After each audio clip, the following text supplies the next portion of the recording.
Apologies for that, ladies and gentlemen. Browser just crashed. Everything should be back. And with that, welcome to NXT LMU. And yeah, today's another day of racing here in Fuji. As apologies for that, some severe stability issues at the moment. Let's hope. Okay, it should work a little bit better now. So we're currently still here in practice. In fact, it is currently the end of practice, or yeah, midway through the practice, with just some of these drivers currently on track. Originally it was supposed to be 32 drivers. A lot of people had to pull out last minute, including current Hypercar Championship leader Niklas due to health issues. Yeah, currently in practice 12 cars. We expect around 20 cars more. Or not 20 cars, but like 15 cars more. A lot of these cars aren't rendered, sadly. But the Peugeot of Isaac Rusby is. The number 93 car, who finished in P4 last time out in Bahrain. Currently we are hitting here at round 2 of the championship here in Fuji. We're gonna have a closer look at the track more towards the end of practice. With 5 minutes to go, there will be the driver's debrief, so you'll have a little bit of silence for those last 5 minutes of practice. But yeah, today as well, alone in the commentary box. My co-commentator Ben Morris obviously is not able to join us for tonight, sadly.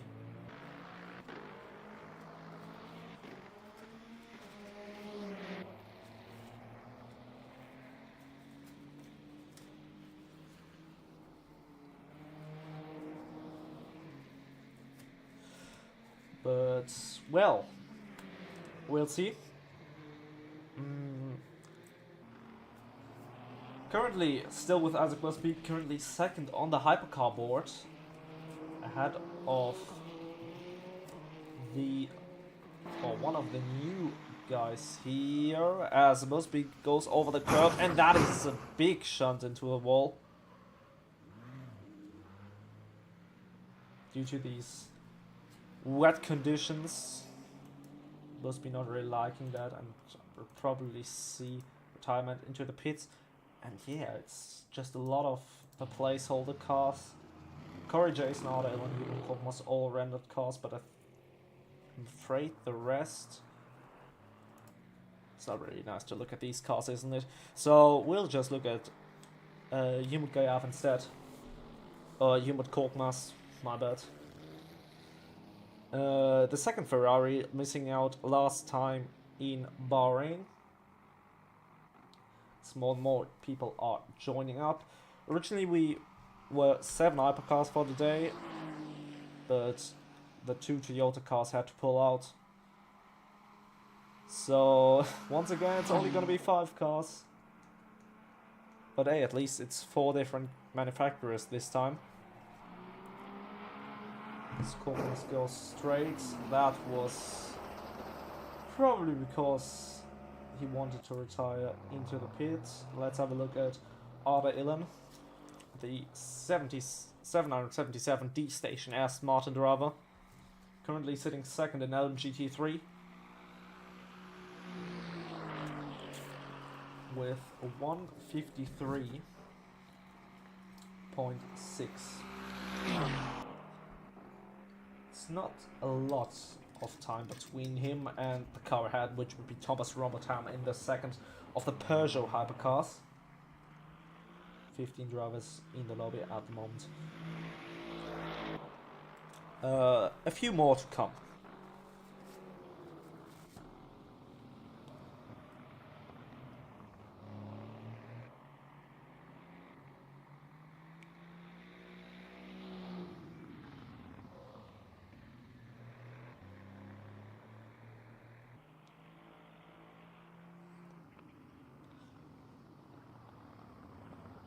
I apologize for the silence right now, but we'll have to assign one of the new people that have registered. So we're just gonna a McLaren reserve driver. He'll join the session as well.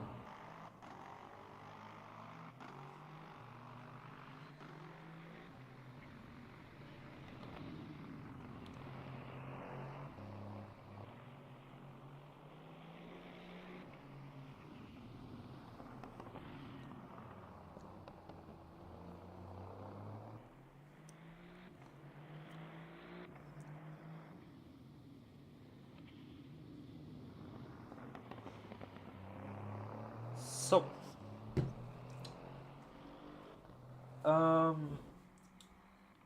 yes,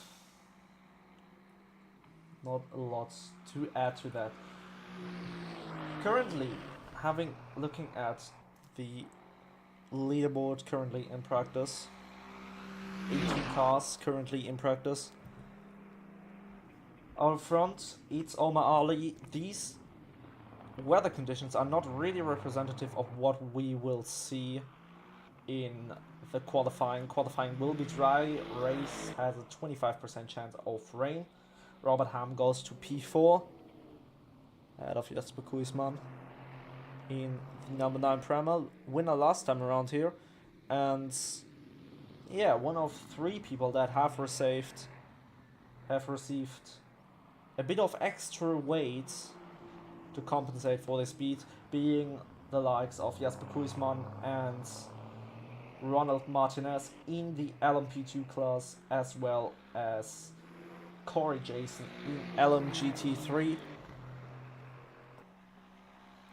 in the number 87 Lexus, currently sitting in P8 behind the likes of Robert English. And yeah, when it comes to predictions, so I'd say the car I think will take the overall victory will be the number 5 Porsche of Omar Ali. We just have seen his incredible pace in Bahrain, so he'll probably be a candidate to watch out for. And he's 2.1 seconds ahead of the 2 Peugeots and the Cadillac. It's really good to see a Cadillac here. Obviously, we cannot see it yet, but yeah, we'll be able to see it in 10 minutes. It's a beautiful car. It's the number 3 Cadillac, the gold nose. That leaves the number 2 Cadillac as the only Cadillac that is still unmanned. And while we're talking about who drives which car, let's have a look at the grids currently. And well, looking at the LMGT3 grid at the moment, we see the 2 Ferraris of Humid Korkmaz and Mohamed Colombo. Korkmaz in the number 54 Ferrari, while Mohamed Colombo is in the 55A, of course, Ferrari. Then, missing today, Andrew Taylor in the number 81 Corvette and the unmanned number 82 Corvette. Then in the 2 Aston Martins, the number 27 Heart of Racing Aston Martin, it's Daniel Nagasev, I hope I pronounced that correctly, and Ada Ilan in the number 777 D Station Aston Martin. While the number 77, this is pretty incorrect, this graphic, because just 5 minutes ago Aaron Carroll sadly left us with no explanation. So the number 77 Proton Mustang is unmanned at the moment, with the number 88 sadly not being here. Michael Brits for today. Number 31 car, Theodore Anderson, is set to give his debut here today. And number 46 BMW, out on track currently, Mauro Leitao, with the two McLarens being, the main drivers of the two McLarens being Roland Dozer in the number 59 car, which took second place last time around in Bahrain, and Thomas Rumble in number 95 car. Sadly missing today due to hardware issues, but we're gonna have a reserve driver in his place instead. And then the two Lexus, number 78 Eldrick St. Jules and number 87 Corey Jason, with the two Lamborghinis of Edward Panner and Lucas Mutzig, who's sadly missing today, rounding out the pack. Looking at the prototypes, we have Mattia De Campo, a new driver that just signed up in the number 50A, of course, Ferrari, sadly not being here. Then we have Corby, it's incorrect, it's Nico Precker in the number 51A, of course. He is currently out on track. Then we have the two Toyotas which had to pull out last minute of Alexander Radoshowitz and Nicholas Ulrich, the championship leading car. And then we have the two Porsches, of which only Omar Ali is here today, since Reese Webber, again, couldn't quite make it today. Isaac Busby and Thomas Robertham, the two Peugeots out on track, and the number 3 Cadillac, he just got filled in the last couple of minutes with Edwards Keswick. So a lot of last minute changes. Then the LMP2 grid, Jasper Kuismanen and Jake Van Laren, the two Prima cars. Then Ronald Martinez and Noah Schlur, only one of them here tonight, Ronald Martinez, second in the LMP2 standings at the moment. Then Alpine, only one car currently seated with Joe and Jean. And then the two Inter-Europol cars with Mike Kraft and Tom Kubica, as well as the Hertz Team Jota car of number 28. Only reserve driver Robert English behind the wheel today. Alphonse Berlin, we'll see him in Spa presumably. Then the two racing cars, Ari Venter and Cameron Thompson, round out our grids for tonight. And well, tonight we'll be here at the wonderful circuits at the part of Mount Fuji. The first time ever, I'm calling here as NXT. Second time ever, and probably this was a great opening of very halfway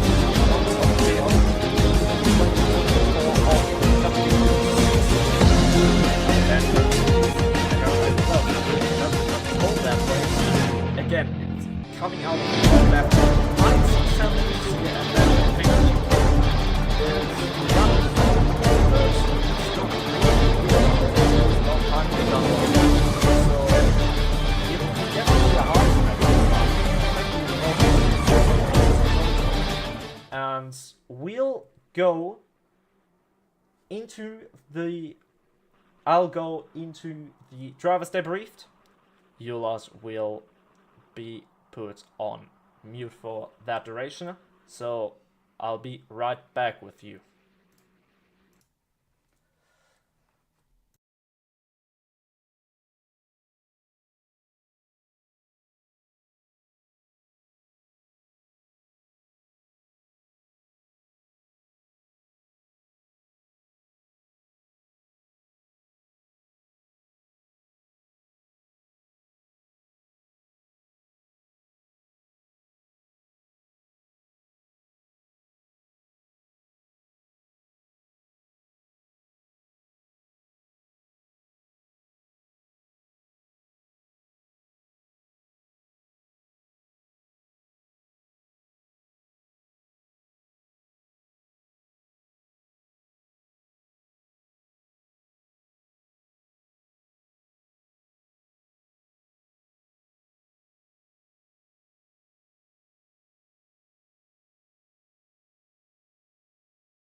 So that was a drivers debriefed. Currently, we're not waiting for a lot of people, and as you can probably see, we're just about to end the session and go on for qualifying with currently 19 people in the lobby. We are still expecting 3 more. They still got time to join, but if I'm looking at this at the moment, I'm seeing that we are currently waiting for the likes of Theodore Anderson in the number 31 BMW.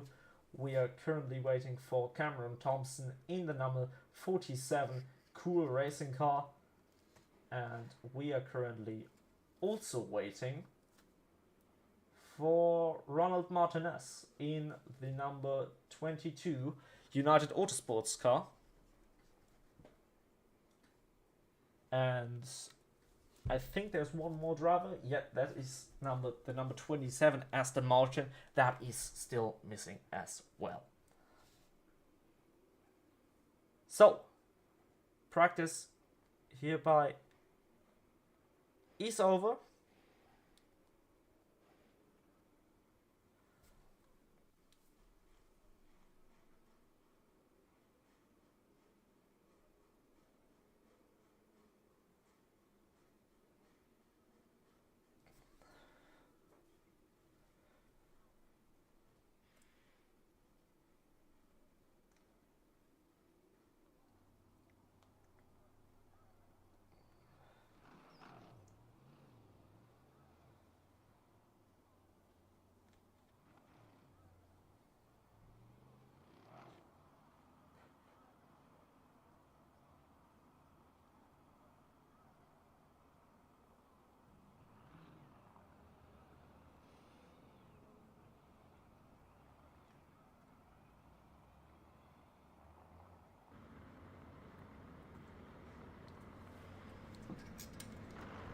So, the LMGT3 class out on track. And we've lost another one actually. That is no problem though, they still got plenty of time to rejoin. I mean, after all, it's a lot of minutes.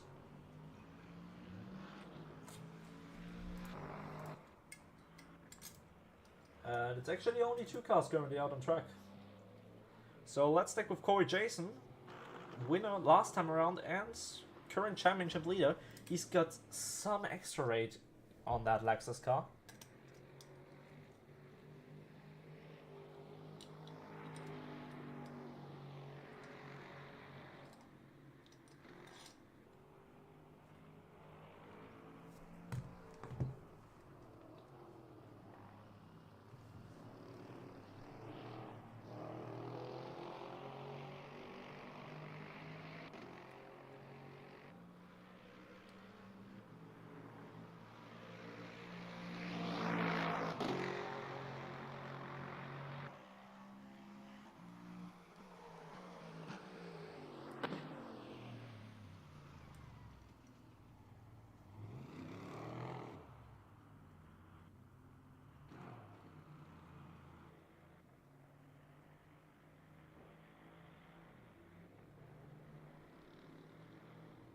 So I'm very invested in this pole. Corey Jason currently going drifting, but he'll be the first car that is going to start a lap time here in LMGT3.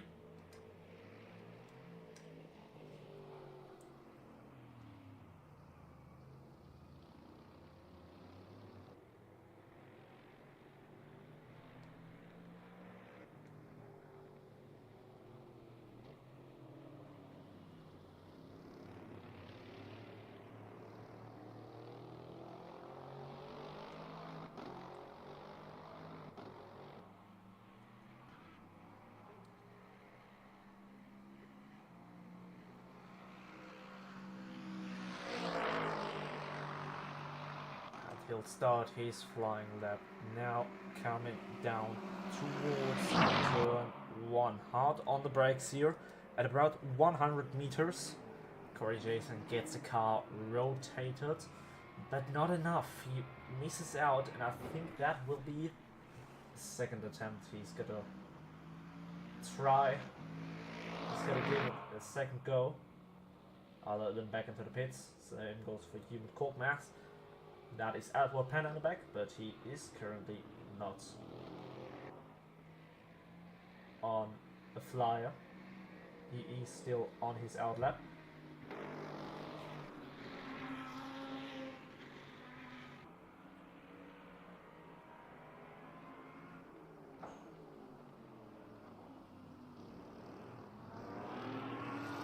And he's just past Corey Jason was aborted his lap time.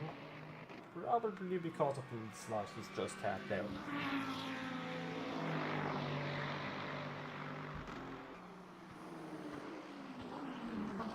So at the moment, we are only waiting for Cameron Thompson in LMP2 and then some of the LMGT3 people. But as of now, there are 21 people in the lobby, so we are only waiting for Theodore Anderson and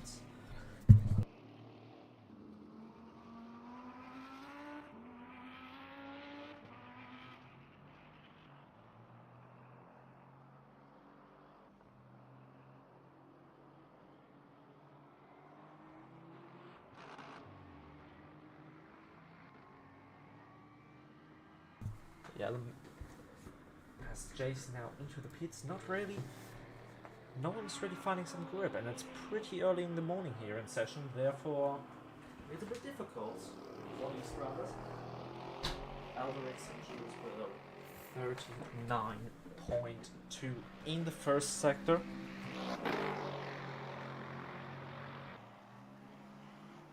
Currently going for a fly himself.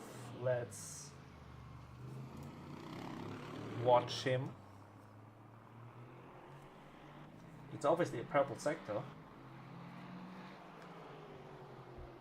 But is he able to continue that and actually put up a decent lap?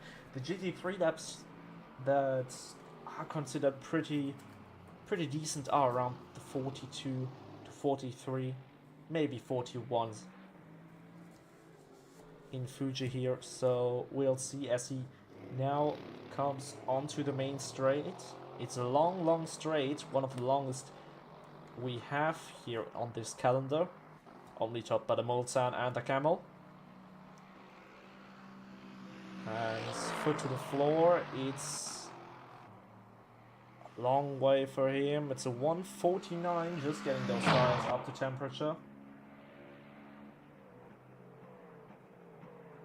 It's definitely going to be interesting to see who's going to be able to do what.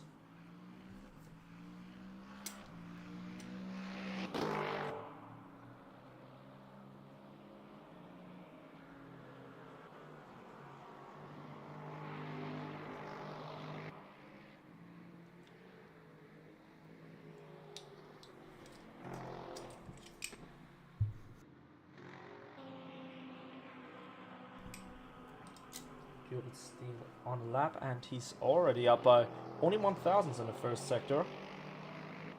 Edward Penner goes quicker with a 148.3. Also a lap to warm up the tires. But currently fastest in sector 1. The Aldrich St. Jules is going a little bit quicker. I really do love this deep sound of the Lexus, may I say. It's a really lovely sound here, and I think a lot of people can agree with me here. It's a big car, it's an old car, but it's making up for its age with these beautiful big deep sounds. Now Aldrich St. Jules onto the final corner. Other Illness just put it up a time that has put him into P3. Human Corkmass goes P4. And Aldrich St. Jules flying down the main straight. Times are still not remotely there, but it's something to begin with. And Aldrich St. Jules with a 148.8. His teammate Corey Jason still trying to get his tires up the temperature. The number 87 championship leading Lexus. The one with the black nose and the black accents.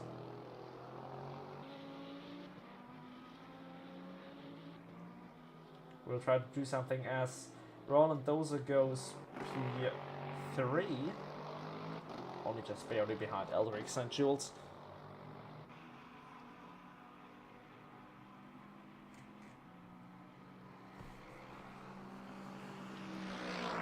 To the line he goes. And it is a 1:47.64 for Jason.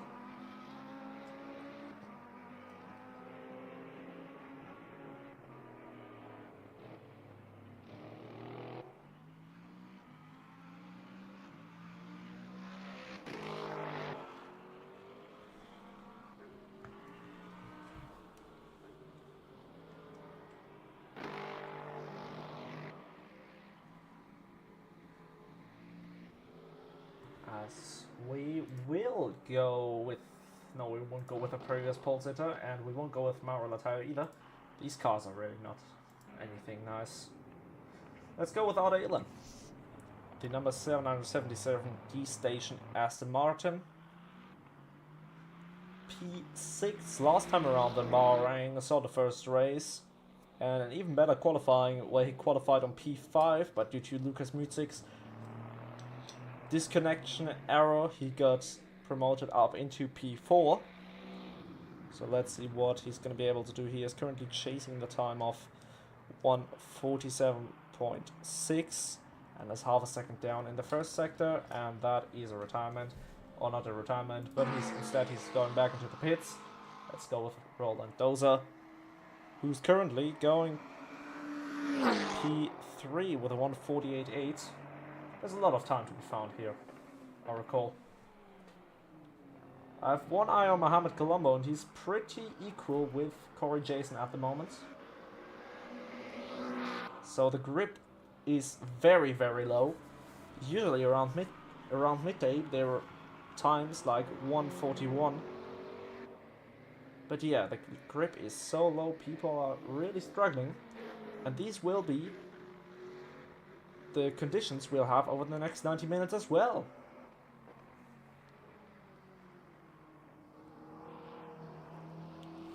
Currently only waiting for the likes of Cameron Thompson in the number 47, Cool Racing, as well as Theodore Anderson in the number 31 BMW, who's also missing, and the number 27, the Heart of Racing Aston Martin.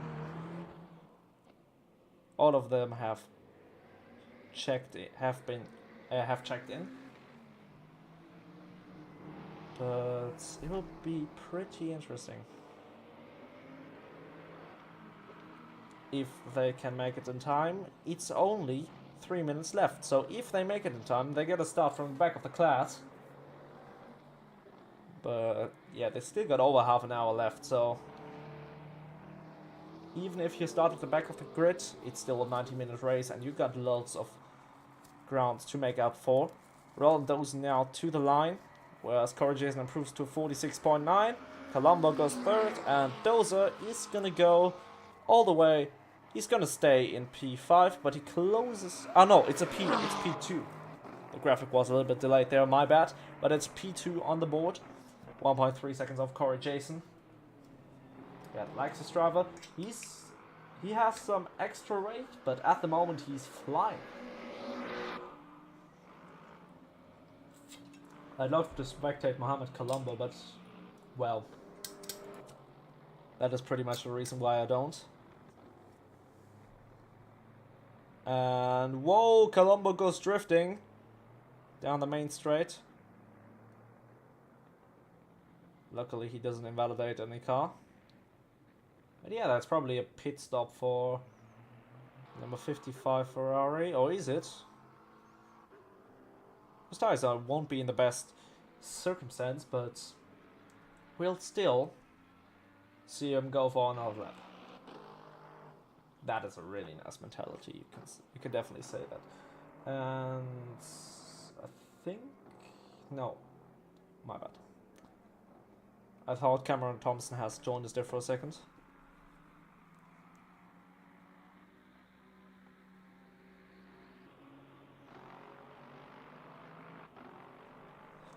So not a good attendance in Fuji. It's a really hard track though, so I can't really blame all the drivers. But yeah, just a lot of unfortunate events all at the same time. A lot of people being sick or just simply being too hot. So we'll definitely see a bigger grid in Spa next week. But yeah, let's just enjoy Fuji for the time being. 9/10 down, sector 1 for Mohamed Colombo. Mauro Latayo, who's yet to give his debut race, is in his debut qualifying session and currently down at the bottom of the LMGT3 field. Obviously a not respectable banker. I don't think Raif Kelsey, the McLaren reserve, in the number 70 McLaren, interestingly enough. He will score points though for the number 59 McLaren. And yeah, that is the LMP2 class. That is coming out. And Minecraft will be the first driver in the fast lane. And they got 30 more seconds.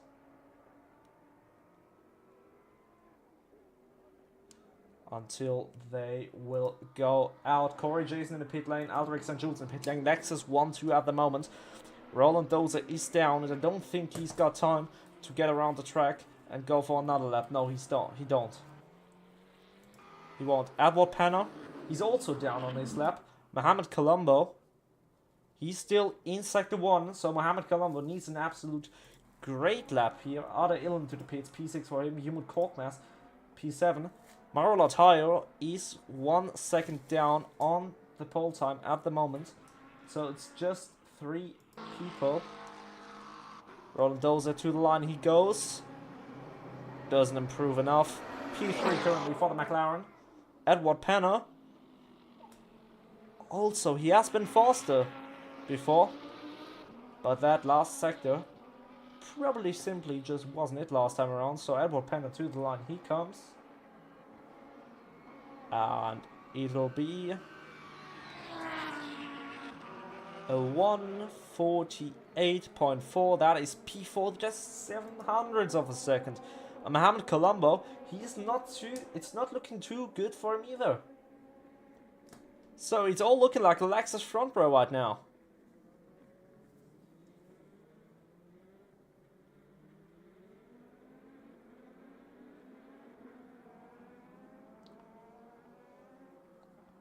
Mohamed Colombo into the pit lane, no improvement for him. Mauro Latayo also into the pit lane, so that is your LMGT3 class qualifying, and there's contact between one of the LMP2s and one of the LMGT3s. That is on the LMP2 car. I think it was Ari Venter. But let's look at Minecraft in the number 32 Inter Europol competition car, out of Joan Jean in the number 36 Alpine LMP2. Kraft really late onto the brakes and onto the dirty parts of the track. Joan Jean does it a little bit better in that Alpine. The lone Alpine in the standings at the moment. 7 LMP2 cars currently here, and I think we're missing. I think we just had a disconnection, but I'm not too sure who it is at the moment. Oh yeah, it's the number 70 McLaren. So leave us with HGD3s. He's probably gonna jump back.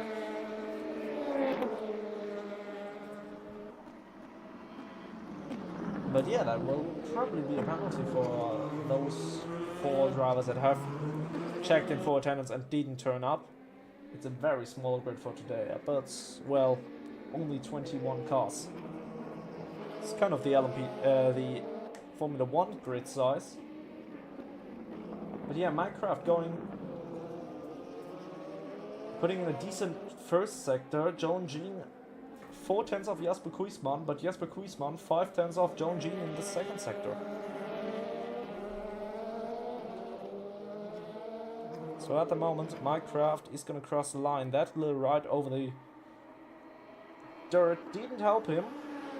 Minecraft goes P1 in the class, and P1 overall, but not for long, as Joan Jean just tops this time by 2 seconds, and Jasper Kuismanen slots right up behind Joan Jean in P2. So it's good to see that the BOP is doing what it should, and that is deliver close racing at the moment, but we know Jasper Kuismanen, we know he's an absolutely rapid driver, so I wouldn't count him out at any time, to be honest.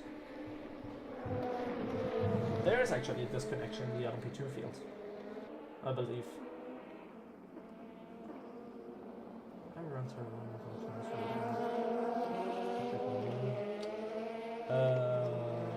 Yeah, it's Cameron Thompson we're waiting for in Minecraft, and Joan Jean currently both on lap times. It's not a good time for racing, boys. Yeah, that is Joan Jean aborting his lap time, just because of Minecraft who got in the way there of a potential flying lap, because Jasper Kuismanen just went 4/10 quicker than Joan Jean, so it's looking like the first sector is definitely where Jasper Kuismanen shines, but in the second sector it's looking like Joan Jean has the upper hand, unless Kuismanen has made a mistake, obviously, there. Minecraft an invalid sector 2. And the other LMP2 cars are just starting to put in their lap times. Ronald Martinez and Ari Vanter.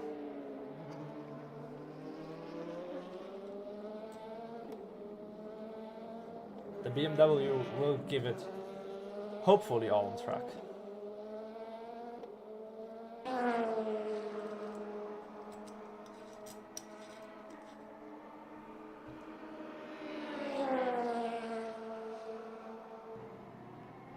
Let's hope the other BMW is also going to turn up. And yeah, there's the McLaren, the number 70 McLaren is going to return.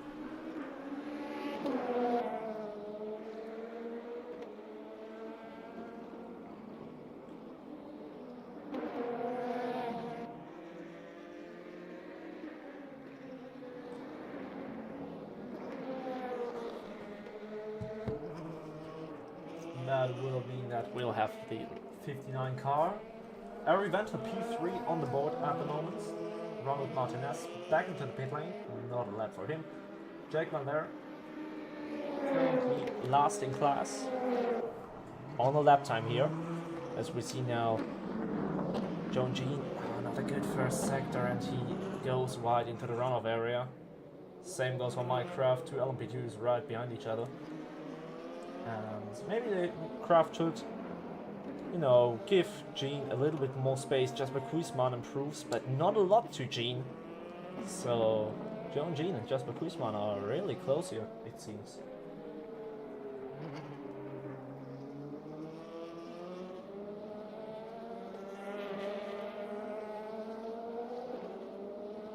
These fast lap times aren't that fast though. To be fair, the gap between the three classes on this track is very, very small.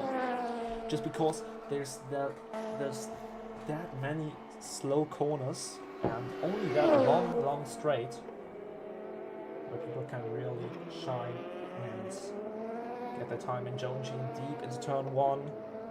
Not looking like a really good, not looking like any good qualifying session from the number 36 car. He's fading lap attempt after lap attempt. Ronald Martinez on his outlap, he's gonna get 1 lap done, which is not really what he wanted. And Jasper Kuismanen is also not on any good lap.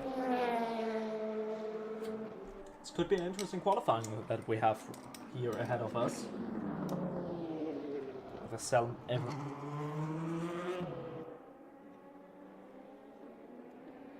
With the 7 LMP2 cars that are only 7 LMP2 cars that are racing today. Very sad to see attendance this low on just 21 people when we expected 32 this time around, but it is what it is. And we'll be back at Spa. Looking at the future to improve. So,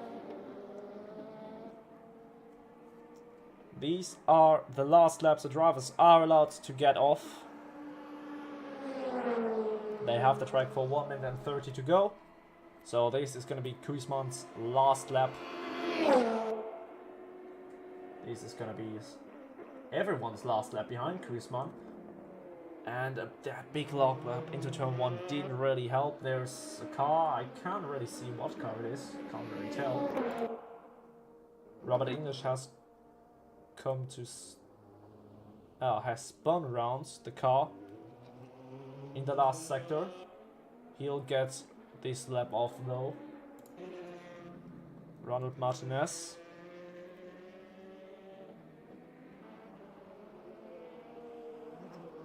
Oh, that is not good for Ronald Martinez. That is not good. He'll have to start this qualifying session from the back of the pack. So it's all out for pole position. Joan Jean is 4 tenths down. Jasper Kuismanen is 2 tenths down. But remember, the first sector is where the Prema driver shines, and he's just gone 4 tenths quicker in the middle sector. Let's hope he won't invalidate this lap or make a mistake. Oh, that didn't really help him. A little bit wide there. And a little bit wide here as well. Ran the curb. The last sector just wasn't that good.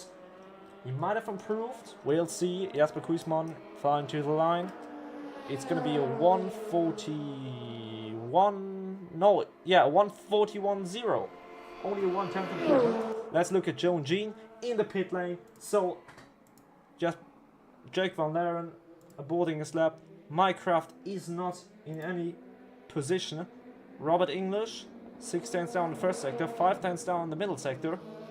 So even though it probably won't be pole position, he's looking like he can get a good lap in.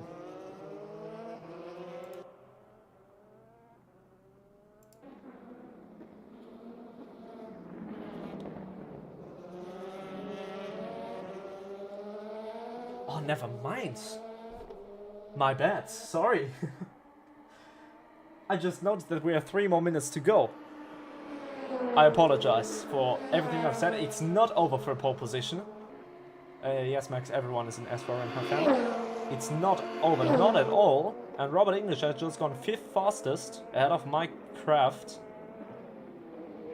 So at least he's gotten a lap off, but now he'll come back into the pit lane, so he'll have to hurry the 2 Prema cars out.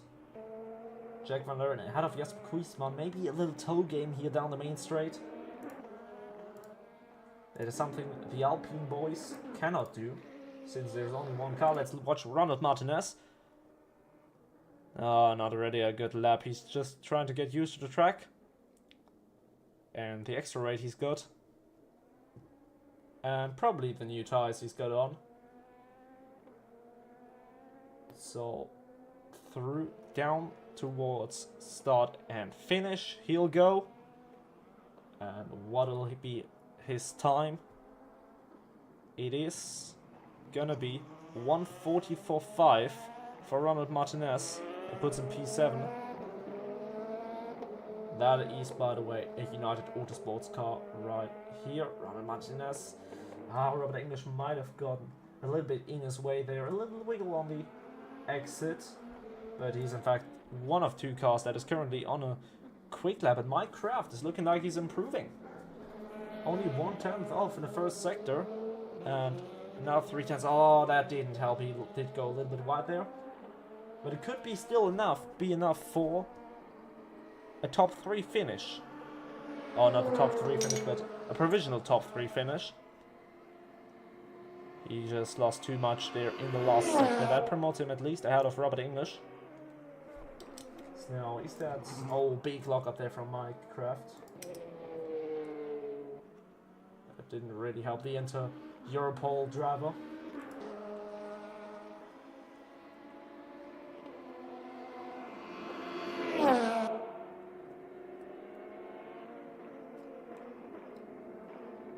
Jasper Kuismanen down into turn 1.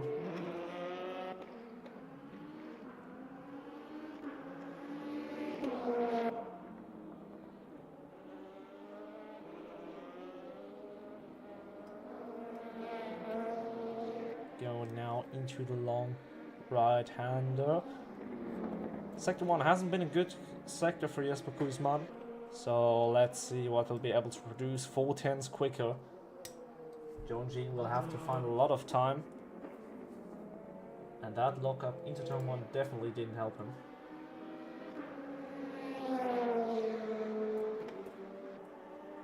But at the moment the field is fairly close.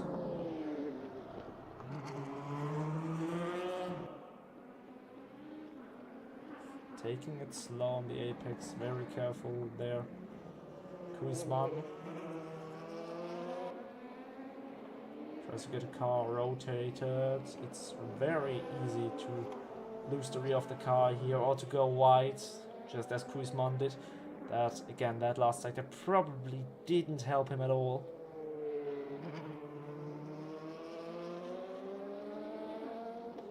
Let's see where Kuismanen will go. A little bit the first time in the 40s. It's going to be a 140 points. A 139 actually. 1.3 seconds for Jean. What does Jean have to answer? He's only 2/10s off at the moment. The Alpine, the number 36 Alpine.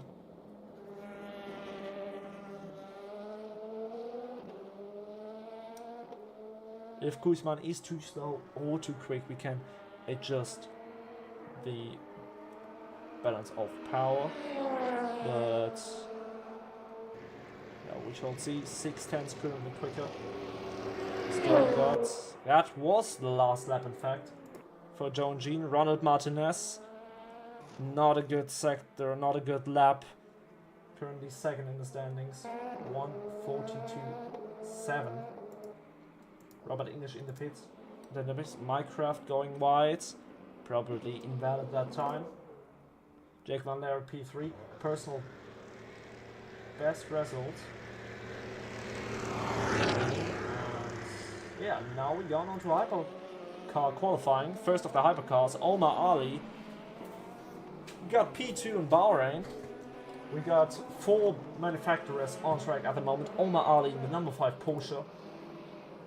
Norbert Precker in the number 51 A of course Ferrari. Finally an A of course. We see on track in the hypercar class.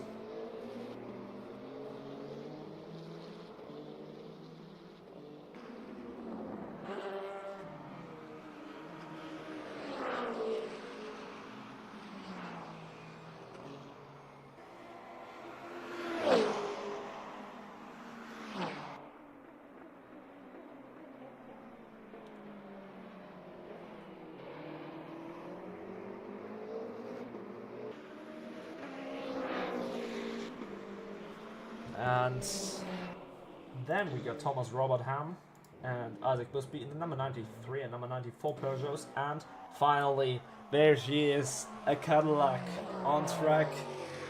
Edwards Kazakhs in the number 3 Gold Nose Cadillac. Just a beautiful car, and listen to that sound. Down the main thread, it'll be an absolute eargasm. It's every time for that car. Just a beauty of a car. This will be the last of the hypercar drivers that will start their lap.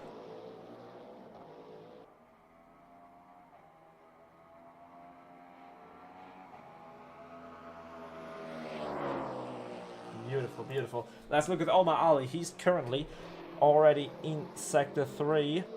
Flying down the main straight, the number 5 Porsche.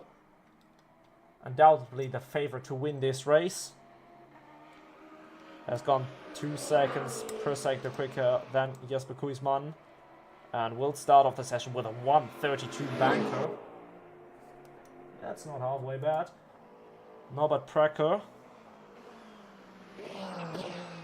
4 seconds behind that. Probably messed it up a little bit. Isaac Busby. And Thomas Robertham. Busby, he was the one who made a mistake. Thomas Robertham, P2. And Edward Kezic currently finishing Sector 2 in the Cadillac. He's 1.2 seconds off in Sector 1. So Omar Ali is flying at the moment. And he'll have to do so because, I mean, he's still second in the standings. And he'll have to take every single chance he can get. It's a short season. He'll probably face a bit of BOP adjustments in Spa-Francorchamps.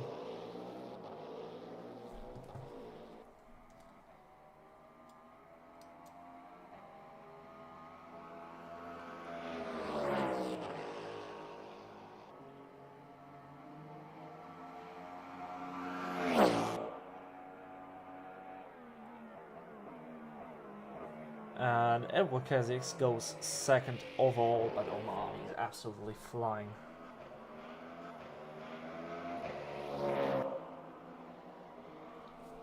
At the moment, maybe he just got the heat into the tires a little bit quicker than those other drivers. Omar just improved on his lap time of 1:32.6. Thomas Robertham has gone seconds. I can tell that the most time Robertham's losing is Sector 3. The same goes for Busby because the Peugeot is absolutely flying in that second sector and will probably fly in the first sector as well. Just because of that long DRS rate. Omar Ali, he's not improving that much, but he is improving in Sector 1. And yeah, that just shows he got the time, the temperature into these tires immediately. And looking like the Porsche Penske Motorsports car, the only Porsche on track today in all classes. He's looking to get overall pole position here.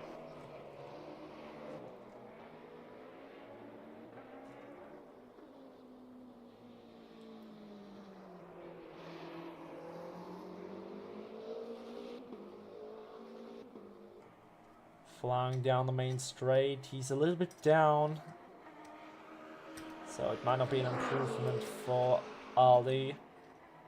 It is a minor improvement. 32.6, Busby on the outlap. Robertham has gone purple in the middle section and goes seconds with 1 second off. He loses a lot of time in Sector 1. In Sector 2, the Peugeot seems to be a really strong car, which could be because of the straight, but I think the most time he's losing is here in that crucial turn 1, but obviously we're gonna see some improvement. That was... who was that? Oh, that was Omar Ali going slow into the pit lane. I'll be to the toy for a second. It's looking like Norbert Precker's gonna improve. He's probably gonna improve to P4, maybe P5.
So I'm back on So we, and currently it's still Omar Ali at the top of the standings with 32.0, 3 minutes remaining. The rest of the hypercar field very close together.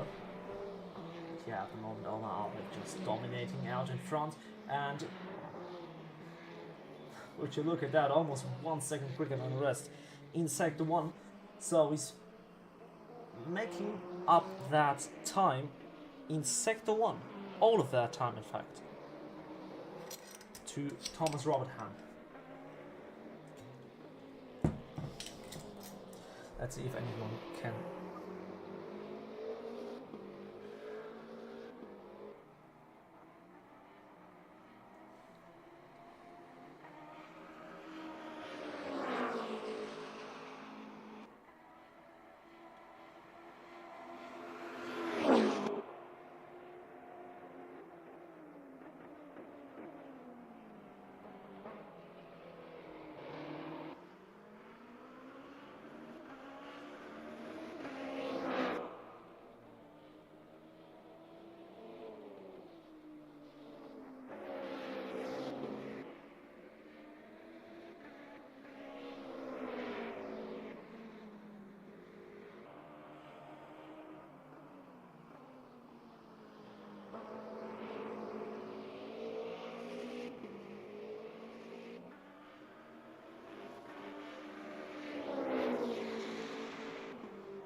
So Ali on his final lap and gained 1/10 in Sector 2. Nico Pracker up into P2. Oh, and that is his lap done. And I think that probably will be his last final lap attempt unless he goes into the pit lane now. But I don't think he will. So final lap for Mr. Ali. Robertham in the pit, and that is where he will stay. So Robertham not going to improve. Edward Kesix now setting a lap time. One of the outlap variety, and Kesix now trying to find some pace, trying to gain. Because realistically, to P2, he's not missing that much. With a good lap, he could definitely find something. He's also only 56 thousandths behind Thomas Robertham. And he improved in the first sector to only 6/10 down on Omar Ali.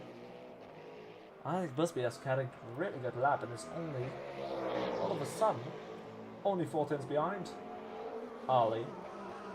So Kesix now into the final section of the track.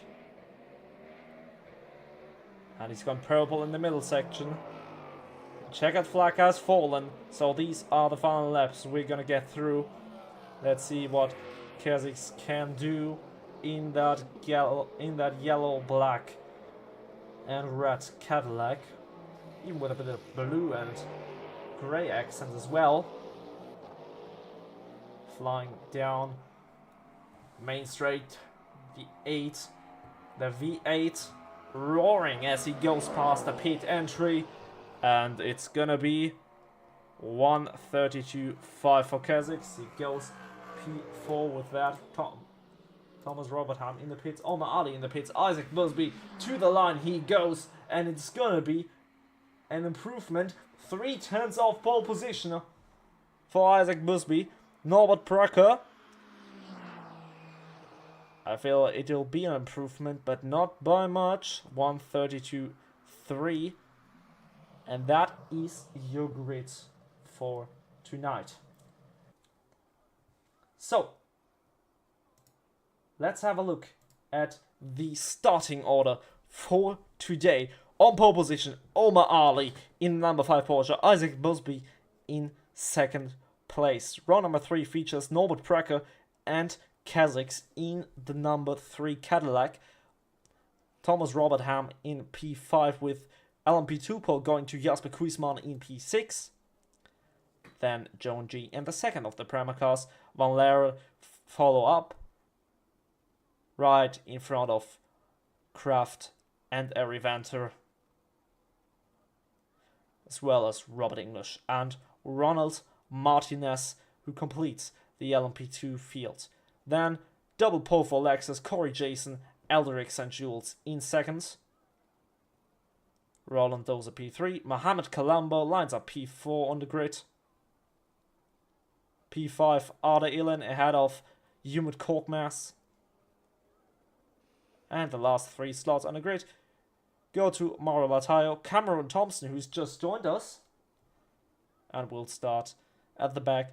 Then Rajiv Kalski and Edward Penner complete our top 22. And it'll be a very, very early morning race.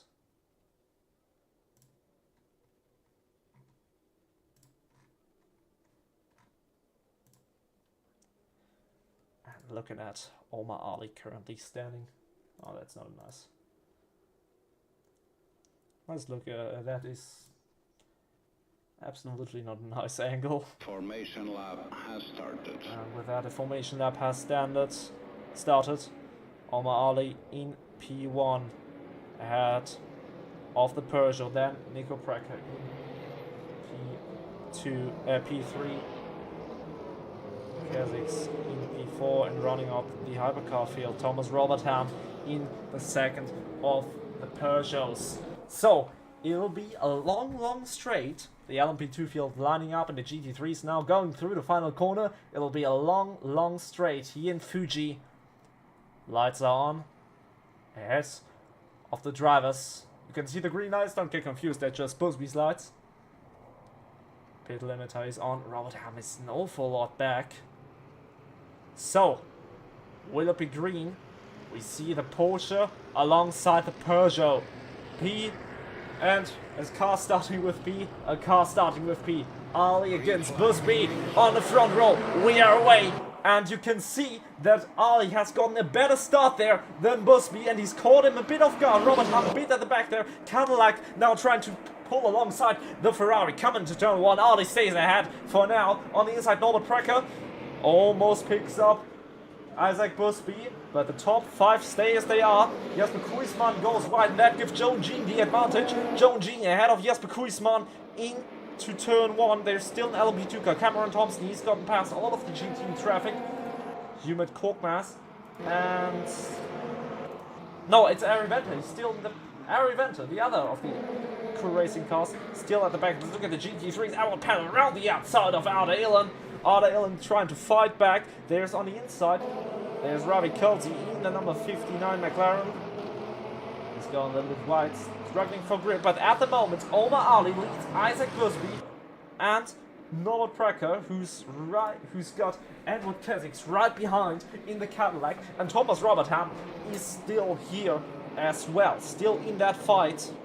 Going through the curvy middle section of the track. Corey Jason ahead of Roland Dozer in the LMGT3 field. And look at that McLaren. What a start it had. Coming up from P5 already here. And Edward Penner up from P4. Whereas the 2 Ferraris suddenly find themselves in the back. And Mohamed Colombo is in the pit lane. Interestingly enough, let's look at Corey Jason and Roland Dozer, who goes off the roads. Nothing happened here luckily, but definitely a scary moment for the guy in the McLaren. As now the tower graphics are finally here, and we'll see the overall gaps.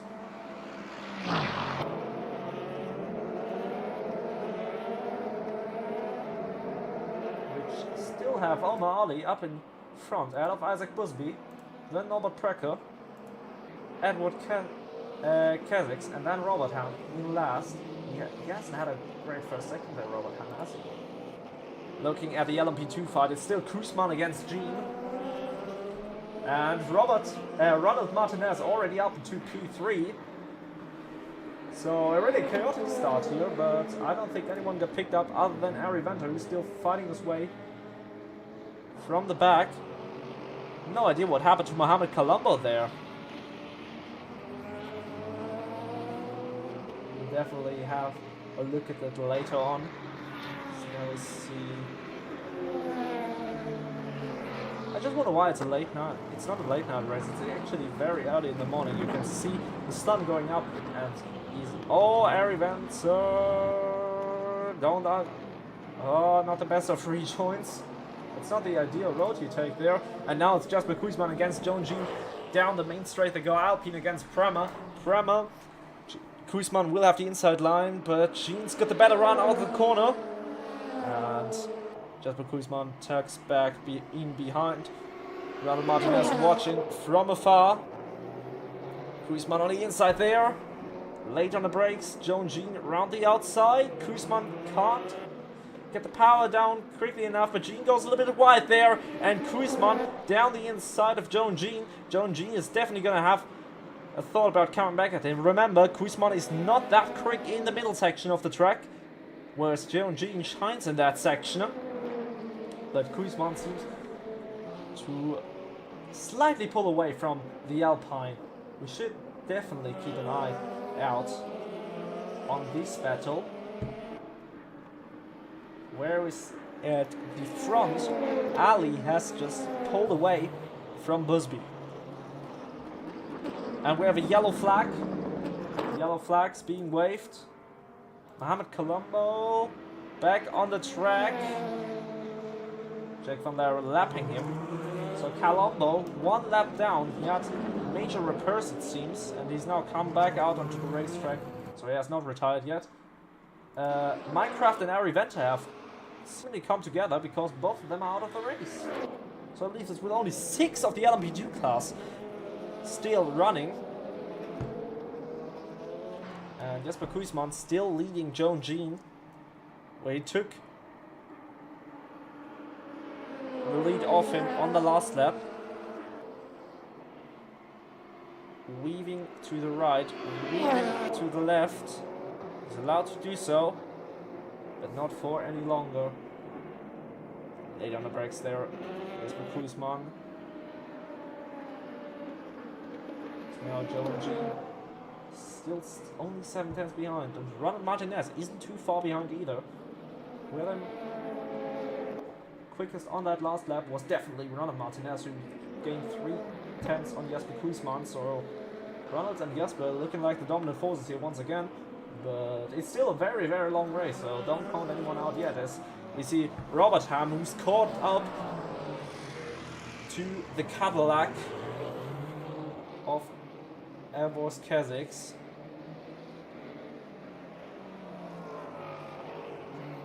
It's definitely not an easy racetrack here in Fuji. It's very tricky, especially that middle section, and Robert Ham is very close, and that is far off for the Cadillac.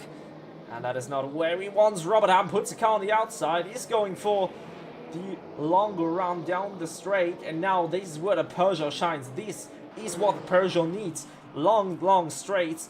And look how much he's gaining. He's gaining, but he's not gaining enough. Now he is. Robert Ham moves to the inside line, or what is going to turn to the inside line. The Cadillac doesn't quite give up yet. Cadillac on the outside, but I think Robert Ham is fully ahead by the time. Cadillac onto the grass there, and that compromises his exit. So Robert Ham moves past Edward Kazakhs as they now get into the lapped cars of the GT3 variety. That'll be Mohamed Colombo. Oh, and that is Colombo off! Oh, those were millimeters that separate. Never mind, that was human court mass. My bad, that was human court mass, the second of the Ferrari cars. That were sheer millimeters. Robert Ham almost into the side of the Ferrari. Jesus Christ, what a jump scare. I bet he's awake now. Looking at the LMP2 fight, Oh no, never mind. Look at this little fight. That is Roland Dozer. Beat outbreak by Mario Latayo. The number 46 BMW that was still struggling for grip last time around in Bahrain. Finds himself now up in P3. And Edward Penner is the next car he's up against. So we have yellow flags. That is Korkmaz again. Not really been able to keep that Ferrari car on track safely. Valerian goes through down the inside. Korkmaz didn't suspect he was there. This is an LMP2 car racing in GT3 at the moment. What am I seeing here? Korkmaz had bragged himself a little bit there and Valerian goes through.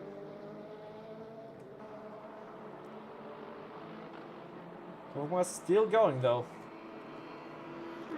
Not quite giving up yet. Gaps in hypercar. Currently, let's have a look at gap 2 next, which indeed is Ali out of Busby and Prek and Busby, as well as Kesix and Robertham. Could be two potential fights coming up. They're hungry for some GT3 racing. But at the moment, every GT3 is currently a bit chilling on their own at the moment. No one's really under pressure from anyone. Now Latayo ahead of Rajiv Kaisi. The new McLaren reserve driver. He's not really letting go of the BMW, which is nice to see. Probably what McLaren would have wanted to see after the 59 had a sudden end to its race last time around. Currently the gaps are pretty big between each between each car.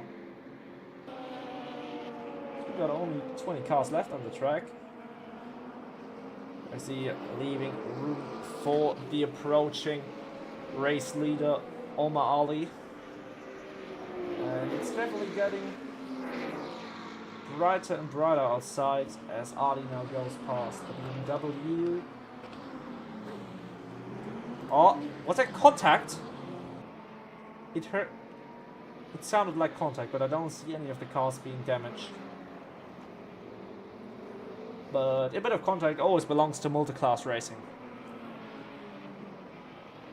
A bit of pushing, punting. Look at that. I thought this would have gone up another way, but Joan Jean is not letting go.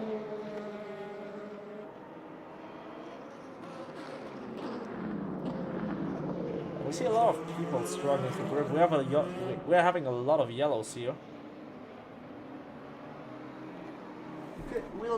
I'll definitely keep an eye on this. Joan Jean does look like he has got the pace to try and get Kuismanen later on in the race. Most certainly. He's only 1 second behind. Not even. And the toe is definitely kicking and it's getting warmer, so lap times are getting quicker.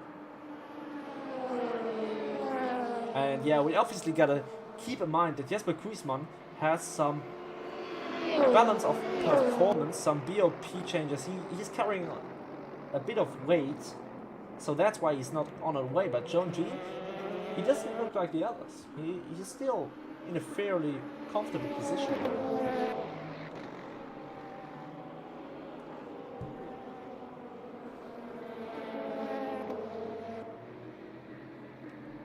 But other than that, there's not really any fight currently going on the track.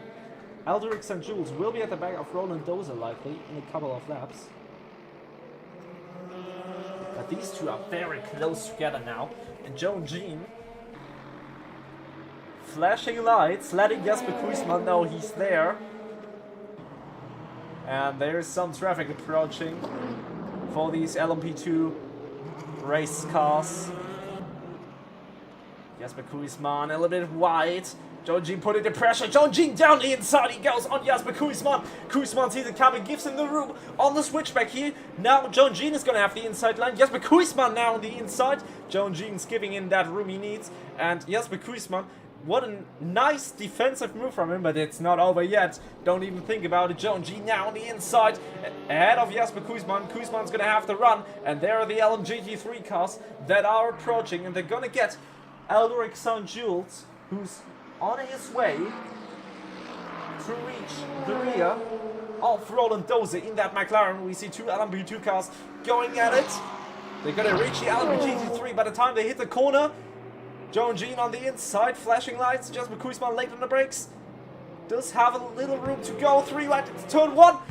Kuismanen goes wide. Jean on the inside there of Jasper Kuismanen. Kuismanen now is going to have the inside line. They're up behind Roland Doze in that 95 McLaren car, and Jean up ahead. He's going to have to go the long way around, which is the LMP2 line here to go, or the hypercar line. And there's contact between Roland Doze and the race-leading LMP2 of Jasper Kuismanen. Oh no! A mistake while lapping. We'll have to see, and the stewards will have to check what happened there. But that is a horrible scenario for a championship leader. He's lost over 5 seconds in that. I don't think he's gotten any crucial damage. Let's look at the McLaren. I don't think he's gotten damage either. But he's now lost a position to the Lexus. And that is what can happen in multiclass. This is why we are watching multiclass right here. And that is some fantastic racing. You just noticed Korkmaz's retirement. Unfortunate for him. Currently in hypercar, not a lot is happening. Omar Ali building the gap to Bruce B, building the gap to Craig Hill, building the gap to Robert Ham, building the gap to Kazakhs. It's really consistent. It's pretty consistent. Look at this. Ron Martinez has just overtaken Robert English, who's running P4. This is a beautiful result for the Hertz Team Jota.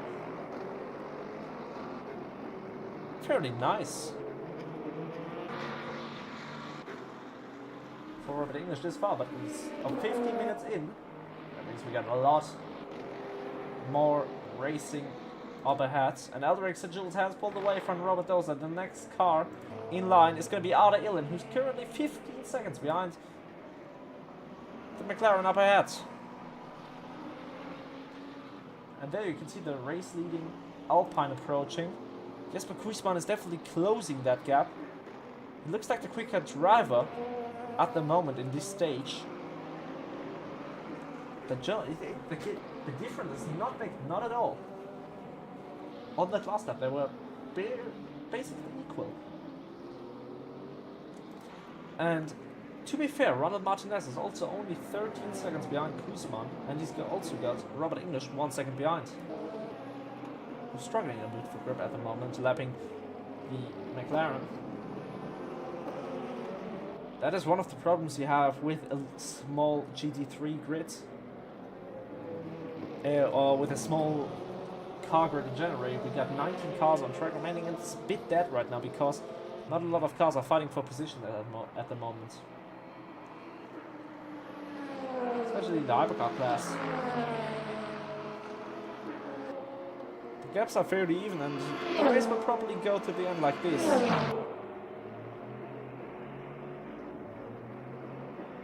And the first is the LMP2 cars getting lapped by none other than our hypercar leader, Omar Ali. Ali at the moment would take the lead of the championship. But it's a pretty good result for the Peugeot team. Yeah, and still, it's Ali who's just set a personal best.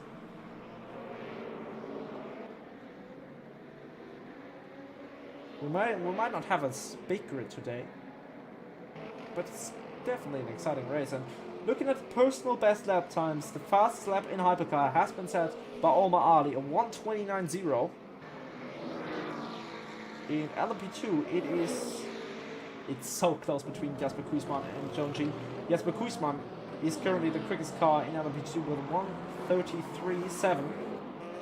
But John G on a 1:33.7 as well.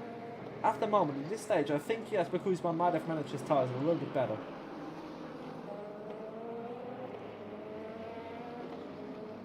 Because he's gaining right now. Gaining by a lot. 1 second in that last sector. So the gap isn't that big, to be fair. John G had some LMGT3 traffic.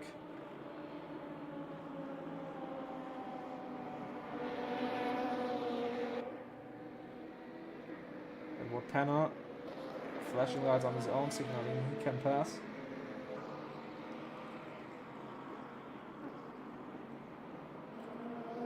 And the fastest lap in LMGT3 has been set by Corey Jason at 1:41.8. Which is only 1/10 quicker than the second fastest car, which is Mohamed Colombo. Unfortunately, he's a lap down.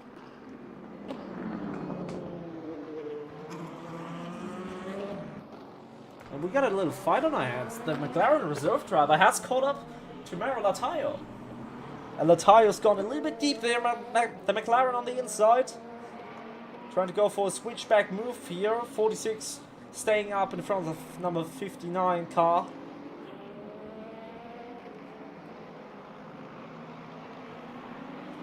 And you know, while we're here,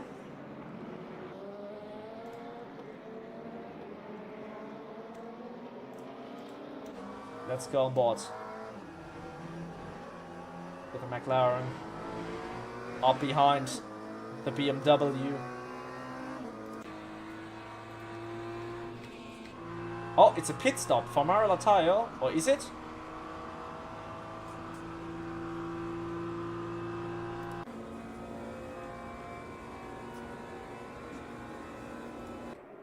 Currently a drag race 3 wide, through goes the Prema. The LMP2 on the inside there, McLaren on the outside. Lock up from the Prema. And that sends the McLaren wide, gives Mario Latayo a chance to look back at it.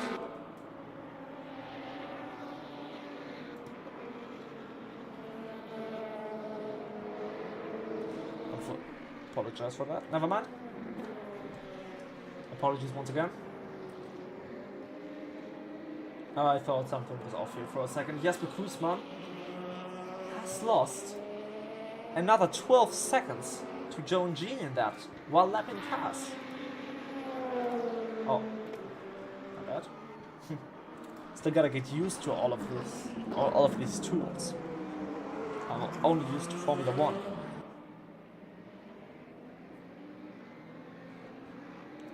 And there is Edward Penner in the number 60.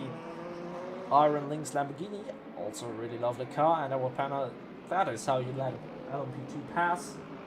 Great job from him. One thing I wouldn't say is over, it's a fight for the podium. Norbert Precker only 6 seconds behind Isaac Busby, and Thomas Robertham, he's only 7 seconds behind Norbert Precker on his own, so that's definitely a pit stop range. Like, you cannot lose that much if you just have a tiny little bit of damage, and Jasper Kuismanen might have a little bit of damage as well he could repair. I wouldn't repair it if I was him, because seemingly he's still gaining.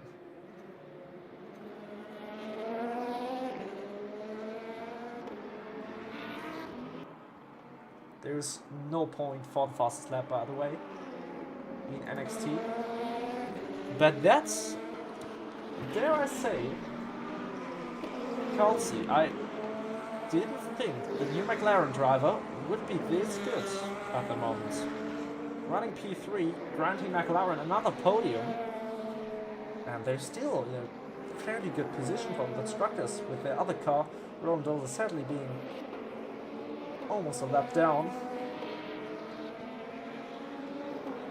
Robert English now. You have to go a long way around.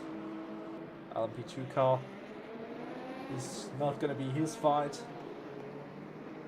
Robert English still sitting P4, and he's not too far behind Ronald Martinez. So Robert English, if he buckles up, could get a podium out of this. All he needs is a little bit of luck with the traffic. Warpano once again flashing lights to signalize that the car lapping him can go through. English off the road. And Precker is gaining at the moment on the car in P2, and Ferrari will definitely need a bunch of points here.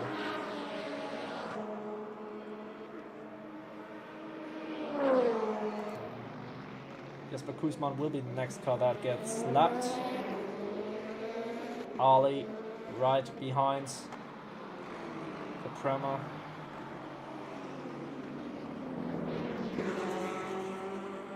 He's gonna go by on the straight. Kuismanen goes wide. Should have held his line there, maybe. But who knows? Doesn't need to be intentional. Mohamed Colombo, a ton of experience from the guy. So lapping him will be a nice move. And there we have it.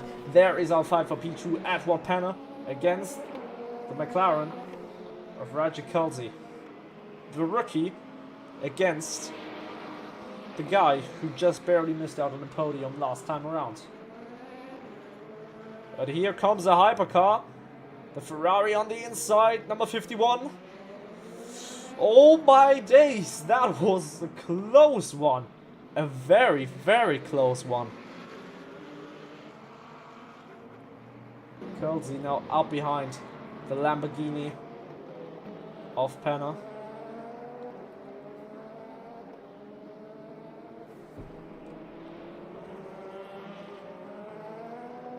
Let's check the number of stops that these drivers have, and Thompson is going to be the first. Cameron Thompson will be the first driver in the pit lane. Let's have a look at the hypercar energy remaining, and it's going to be a long time until these hypercars stop. But Kasich is looking like he's fuel saving. So let's see that McLaren. He lost a little bit on that last occasion. There's another hypercar coming up. Not too far behind. There's also a BMW. This time it's Isaac Busby. Oh, who breaks himself. Almost goes into the back of the McLaren car. Can he get past them on this occasion? He does get past one. He's not going to get past the other.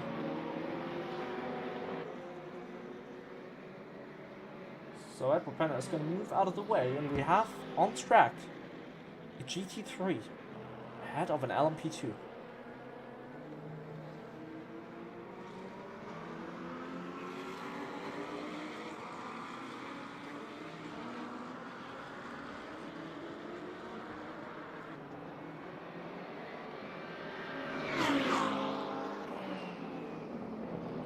I mean, it's not going to be for long.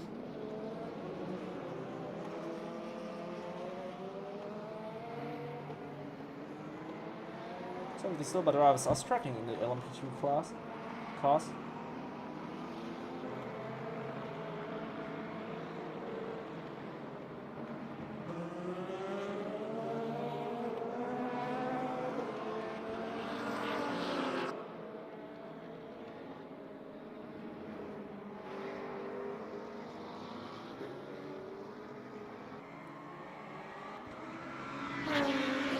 They're up ahead of up behind that Lamborghini. He's not taking the slipstream yet. He's not taking the slipstream at all. Kind of trying to break the toe. Will have to move back. It'll cost him a little bit of time.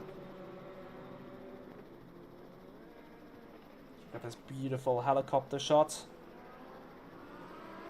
Still a close fight between these two, and John Jr. is flying, and he's on the way right now from Jasper Kuismanen.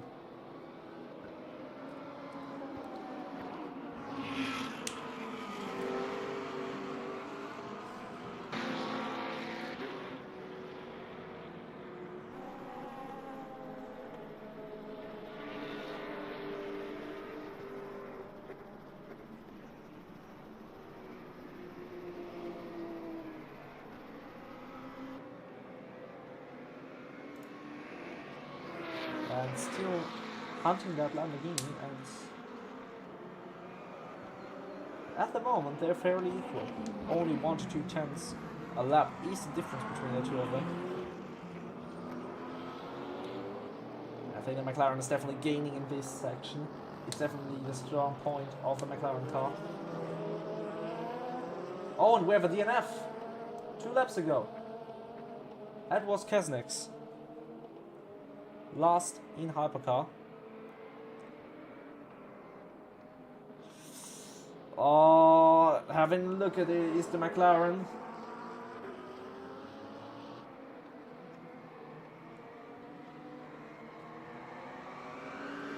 Oh, and they go down the main straight, side by side, door handle to door handle. McLaren against Lamborghini. Just about half a car length separating them. Lamborghini looks like the stronger car in the main straight, but now the McLaren's coming back at it. Lamborghini on the inside. McLaren, who's late on the brakes? It looks like Edward Penner, but the McLaren's looking for the inside. Kelsey gets his nose in there, and he's ahead with a beautiful switchback move into turn 1 ahead of Edward Penner. Kelsey moves up into P2. And that was a beautiful move. Beautiful executed.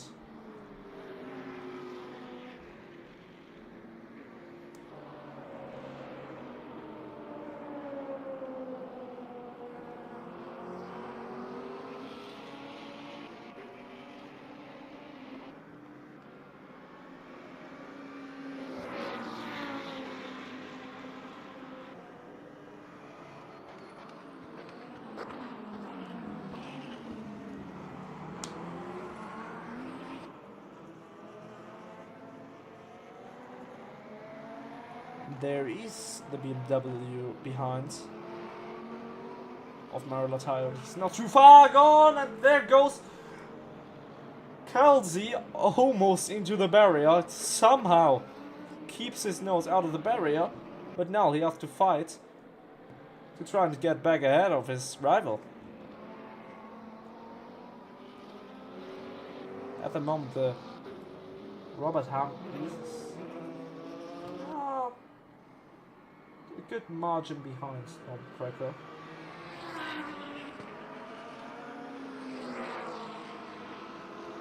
Sereis is kind of dying down a little bit. Kuismanen into the pit lane.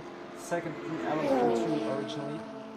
Comes out of the road. Cameron Thompson, the only car that has stopped in LMP2.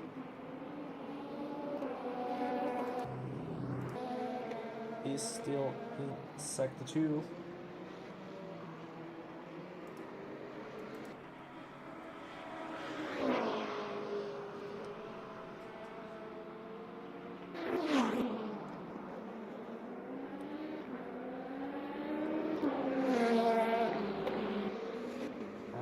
He comes out right in front of the traffic and the car behind, which is the provisional leader on track. John Jean.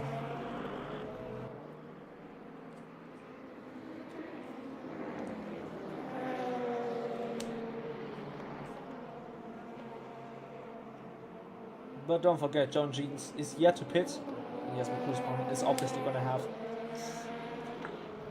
the worst tires. But I don't think Kuismanen can make it until the end, if I'm being fair here. So Alpine. It will be interesting to see what Alpine are looking at. I don't think that they have a lot of energy either, so it might be a two-stopper for the LMP2 cars. As Robert Ham is gaining a bit on the car head, but they're really equally matched, I dare say so. The hypercars, other than Omar Ali, the hypercars are pretty equal matched at the moment.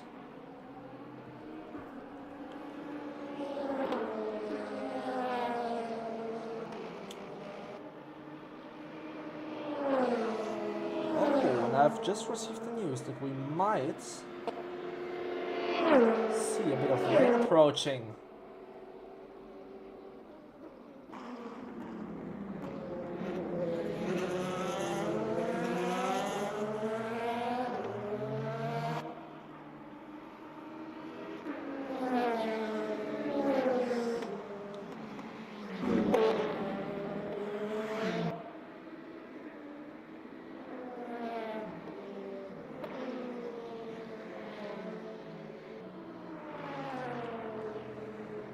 So, it'll be interesting.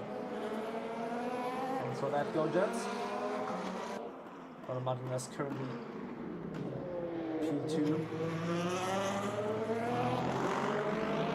And do I see something there in turn 1? I think I see some drops of rain. So this race is gonna get a whole lot more exciting. Or did I? Tech temperatures, I definitely get colder. No, I didn't see any rain yet, seemingly. But I think there will be some. And Mohamed Colombo is about to unlap himself.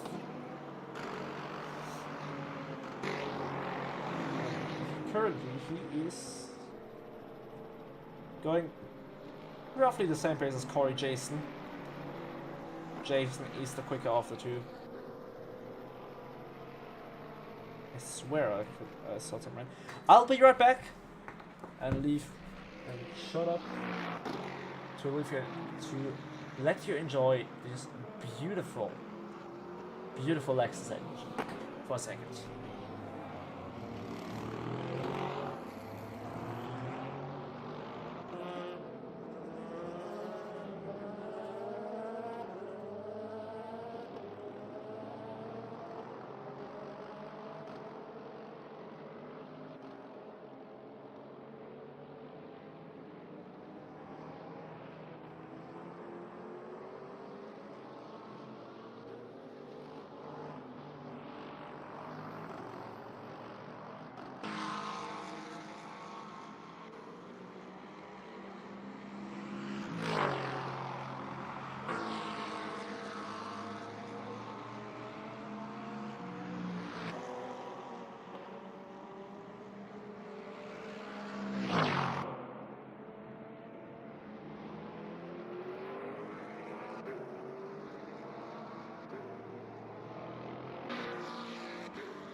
So, as we see,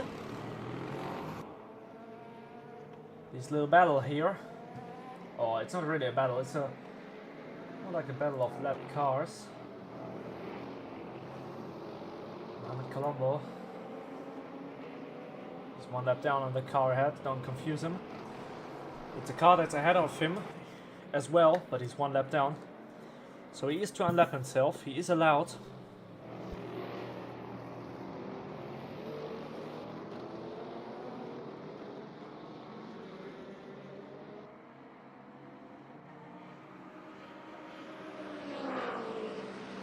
Oh, banging doors! Boys, this is not for position. Mohamed Colombo just unlapped himself. But bro, doors, I didn't really want to give that up. Maybe didn't quite see that. He's still a lap ahead. As we have the first pit stop in the hypercar. And we, yes, indeed, it looks like rain. We have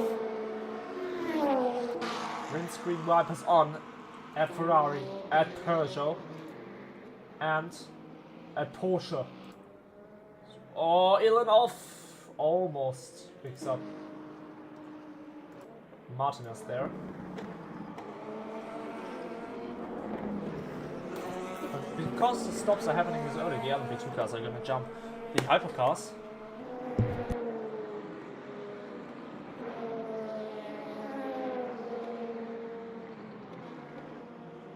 You know that can't get this. For fuck's sakes, man.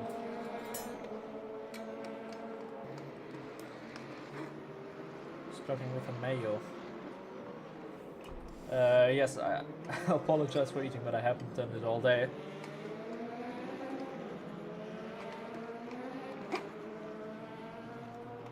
So, definitely important.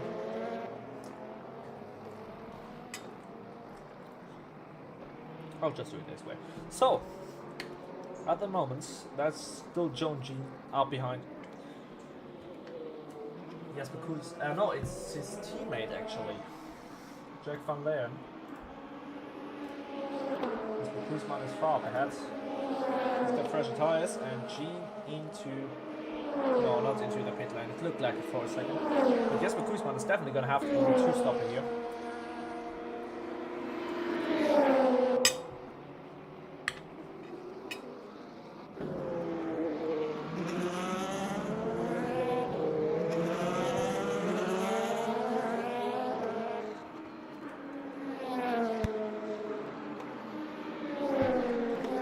Definitely not going Kuismanen's way at the moment, and I think we'll have to think, and I think the stewards will have to think about his BOP adjustments for Spa.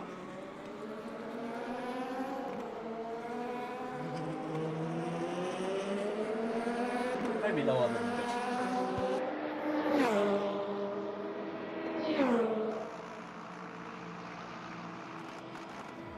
We have some starting issues. We have some starting issues over there for Norbert Brecker. He can't get his car to start. The Ferrari is not starting, the of course, Ferrari.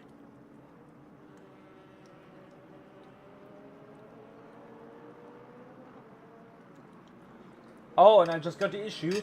My craft also had a game issue that teleported him back to the pits and DNF'd him.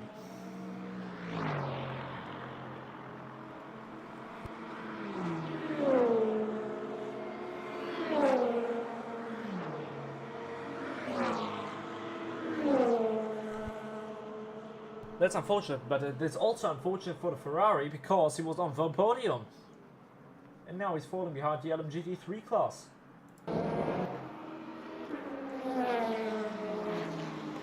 This is Robert Ham, now lapping the LMP2 leader.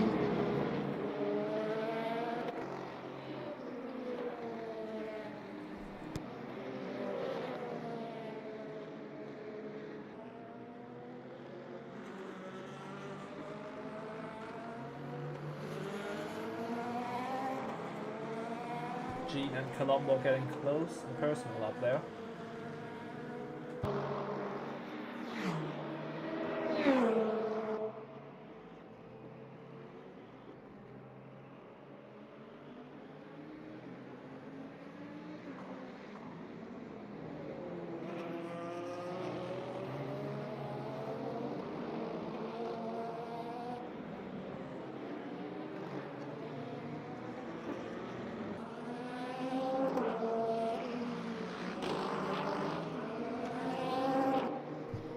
And that leaves the two Peugeots with a double podium at the moment.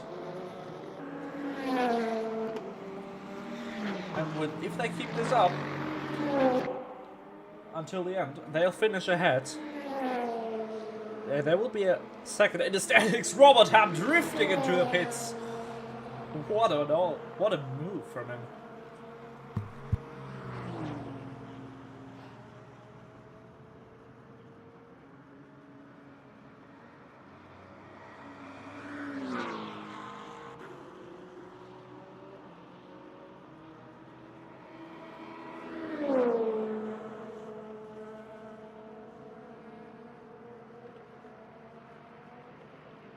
Oh, and we have received information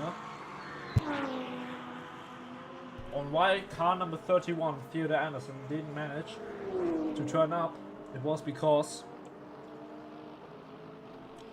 he forgot to convert the time into his own time zone. That's really unfortunate for him.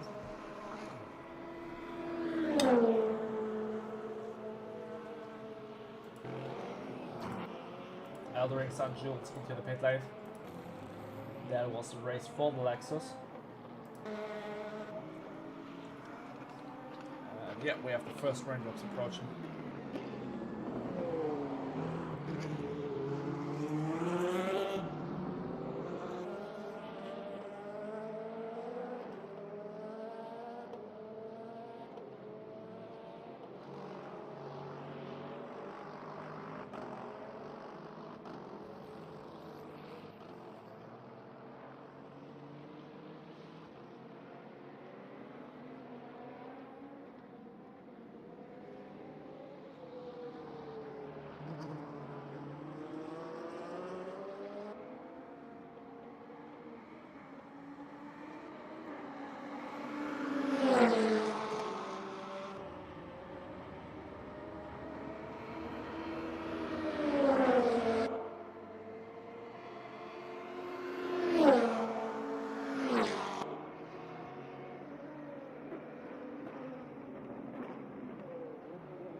Oh, that is a car off. That is Jack Van Laren. They'll have to adjust to the wet weather. Busby into the pit lane. Let's look at the tires.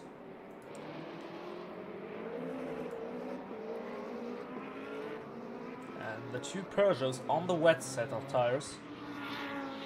Whereas the Porsche, the lone Porsche in this race,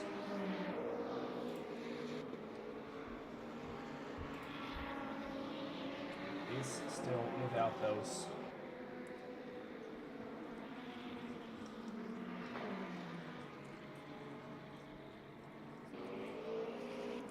Dare say that Robert English is currently running second in LMP2.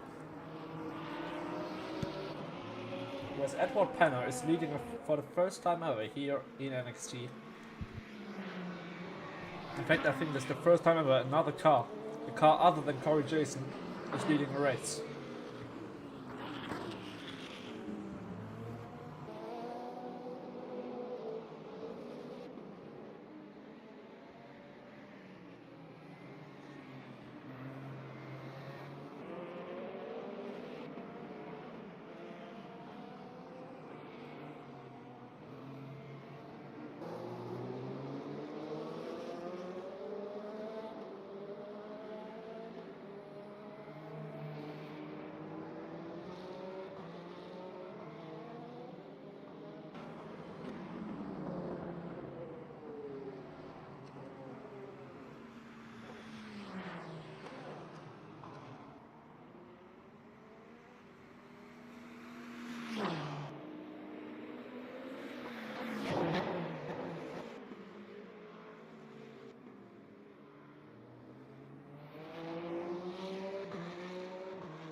So, at the moment, Ali struggling a bit. Oh, and there's Lateo. BMW. He's on a set of wet tires. But is it the weather for the wet tires? Robert English into the pit lane. Cameron Thompson into the pit lane. Jack Van Laren into the pit lane. Ronald Martinez. It's looking like a big issue for the driver.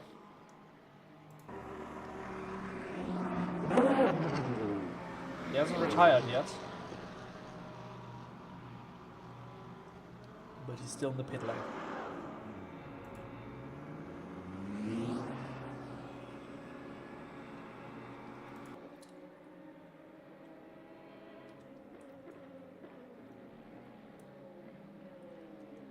So we now see Joan Jean looking at the tires. He's already in the wets. So he has been into the pit lane. Hence why he's a lap down once again.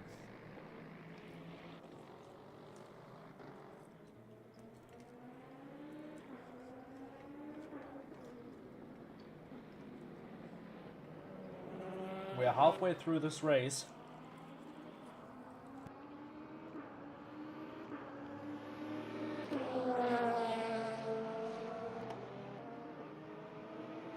And everything that happened. First, we had the fight between the number 36 Alpine of John G and the number 9 car of Jasper Kuismanen in LMP2. Close fight for the lead. Robert English now against Jasper Kuismanen. This is for P2 on the road. Does Kuismanen have the tire disadvantage? He doesn't. And Robert English defending the inside. Kuismanen. Think about a move here. Puts the Prema on the inside. Lock up. English keeps his nose ahead. Will stay ahead for the time being. Kuismanen almost goes into the side of Robert English, but stays behind. This is not helping him at all.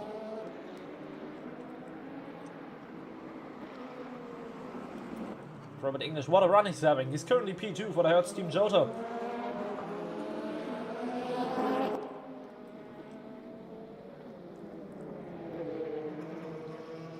The lone Hertz Team Jota in this championship, but Kuismanen gets ahead now as they go down the main stretch.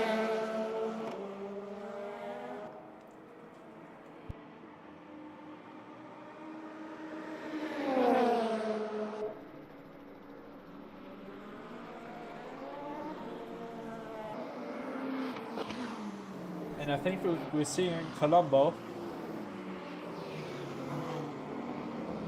I think those are medium compounds. He's trying to get through this wet phase without another pit stop.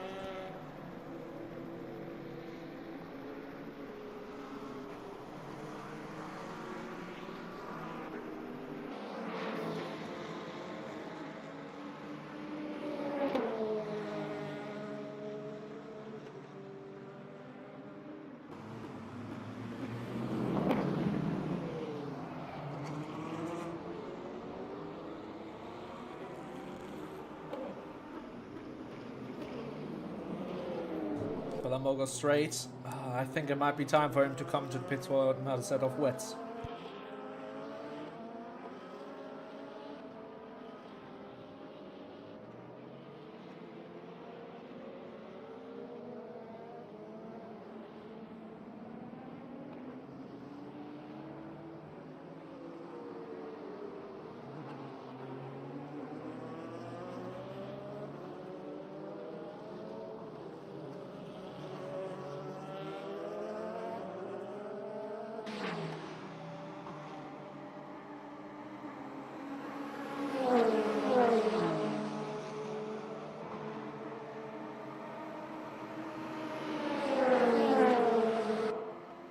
Kuismanen's not really getting away from English though. English is still on the rear of that Prema car. Oh, and there's a Peugeot, that's Robert Ham. And that's a lockup as well for the LMP2 of Robert English. So that's not really what they would have wanted over Jota. Let's see if Robert English can get back into striking distance of the car ahead.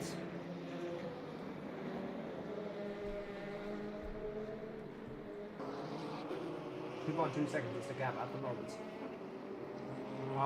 There is not a lot of balance on the track at the moment.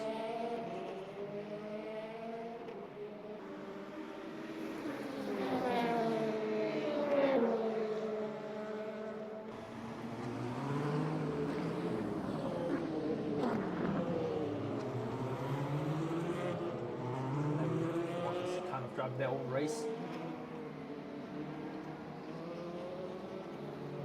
Is Kuismanen actually on the wet tire? We'll check again. Yeah, he is on the wet tire. He's struggling a lot though.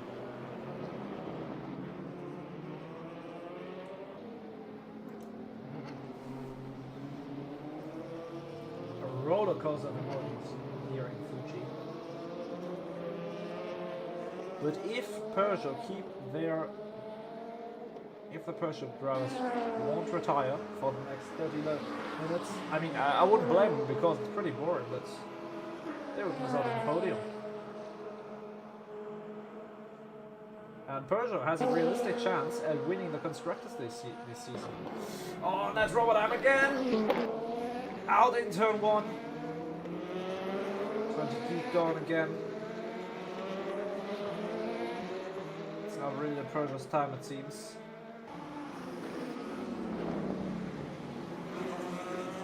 Oh, not to the grass again! Oh, Robert Ham is not having it at the moment. Really struggling in these conditions at the moment.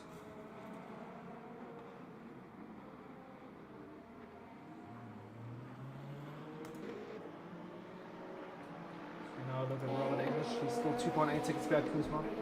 It's not too far behind. But yeah, everything could happen. I don't want to talk anymore already. I jinxed the poor Robert Ham twice already. So I'll just leave the camera off him. I'm just not gonna go. I'm just not gonna go and spectate him.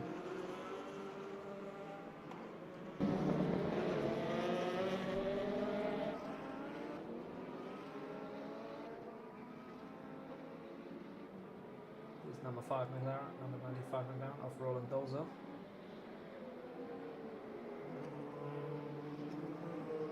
At the moment, it's a kind of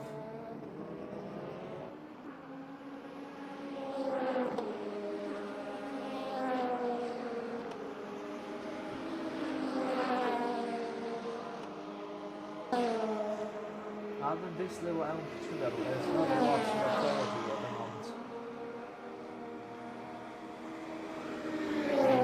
And McLaren both getting lapped.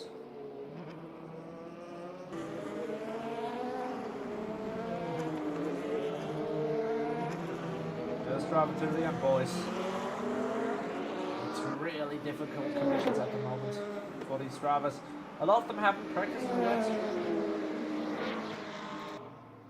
The LMGT3 leader for Jason. It's actually still Mohamed Colombo, and he's still on these slick tires, trying to make them work. The of course Ferrari, because after this there's a dry period.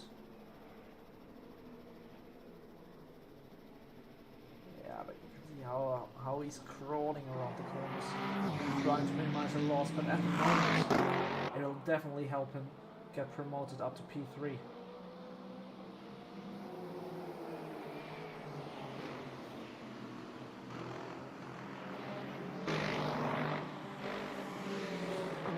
It's going to be a difficult one,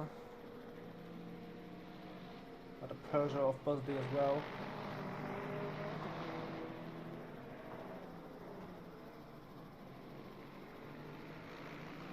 Could be a big gamble for Colombo. Is it still raining?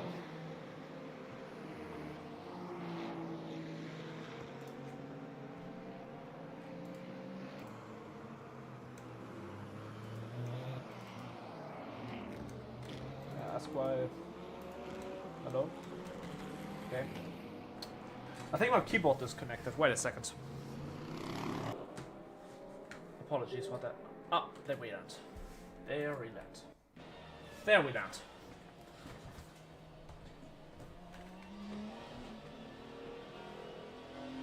This is Corey Jason right up behind. He seemingly made a mistake there. There goes Jason. Yeah, there's still definitely a lot of rain coming down.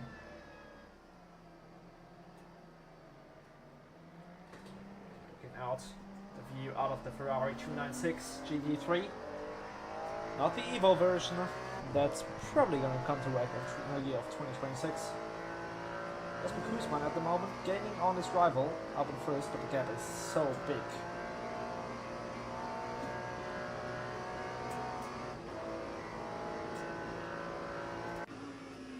This is currently the view out of the third placed car in LMGT3. The earnings Huracan Lamborghini. That does sound like an LMP2, and that is an LMP2. Flying on the way at the moment. No on-track fights ready. This is the new out of the number 46 Team WRT BMW.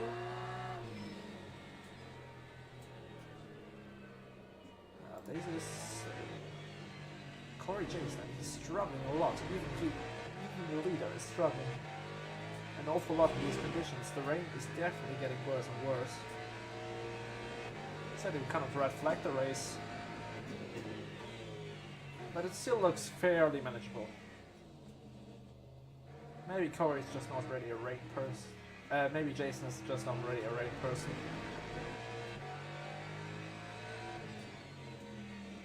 Yeah, and they're called a robot hand DNF.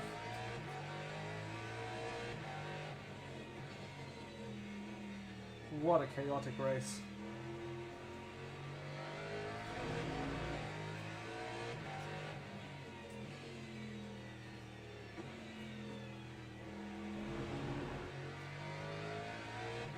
This kind of reminds me of Watkins Glen in Imsa. Over at Imsa. Also a very, very chaotic race.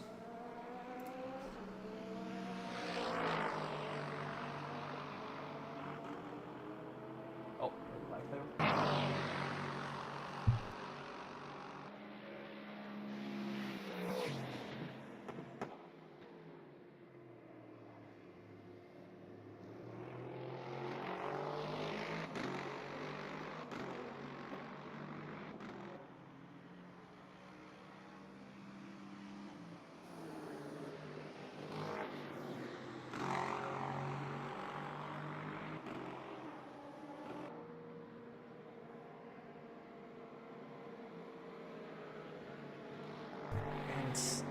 Looking at this, looking at what race control just sent me, 1, 2, 3 people did actually DNF because of a lost collection. 4 people.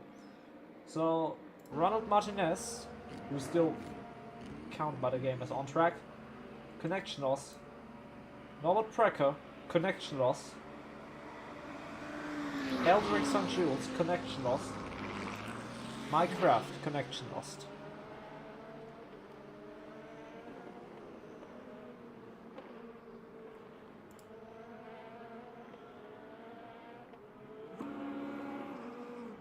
They were still in the pits.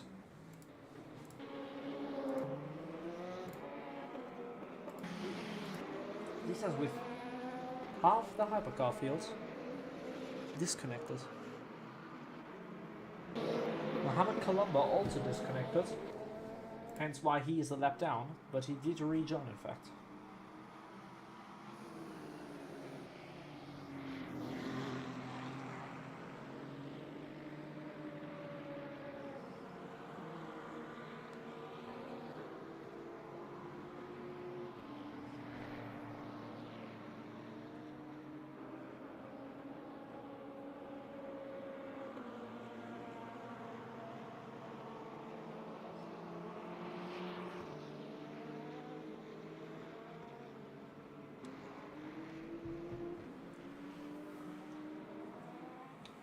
So let's hope Studio 397 actually does manage to fix this problem, because it's kind of screwing up a lot of leagues, including us.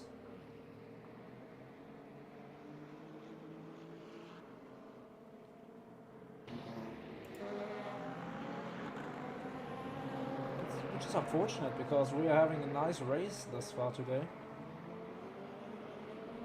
And yeah, kind of half all grid DNF'd because of, no, not all of them, but a lot of them because of connection issues. I mean, you got 2 hypercars left.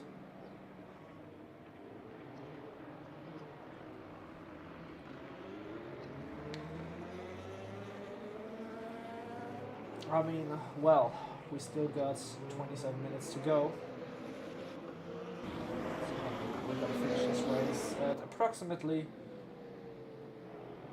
well, 20 minutes after 8.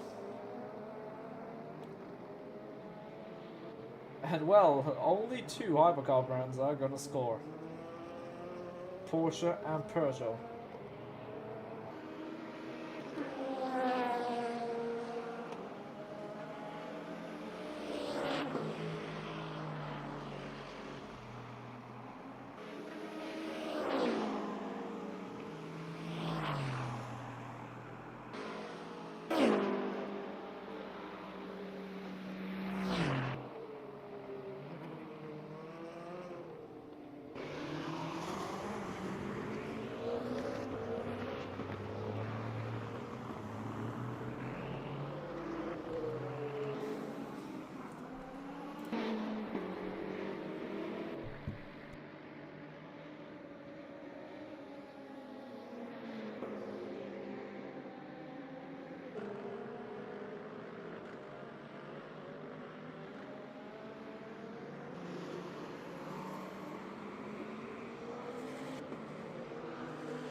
So, 25 minutes on the clock.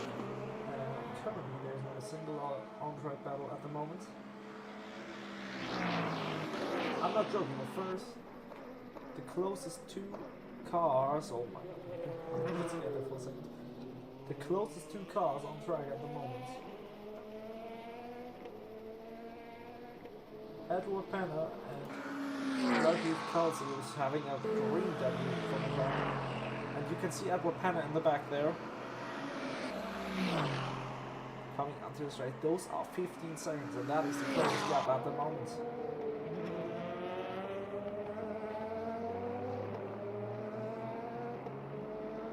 Jake Van Lera is a couple of laps down. Simply because of this. Well, car issue.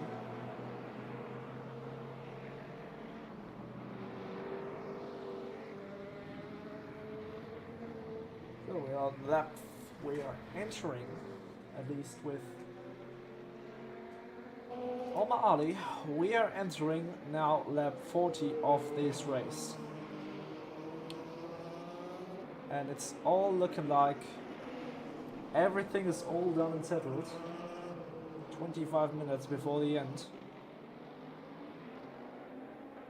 With Porsche taking victory in hypercar, at least looking at this, because the only car that hasn't been disconnected or DNF'd is Isaac Busby, who's 43 seconds behind.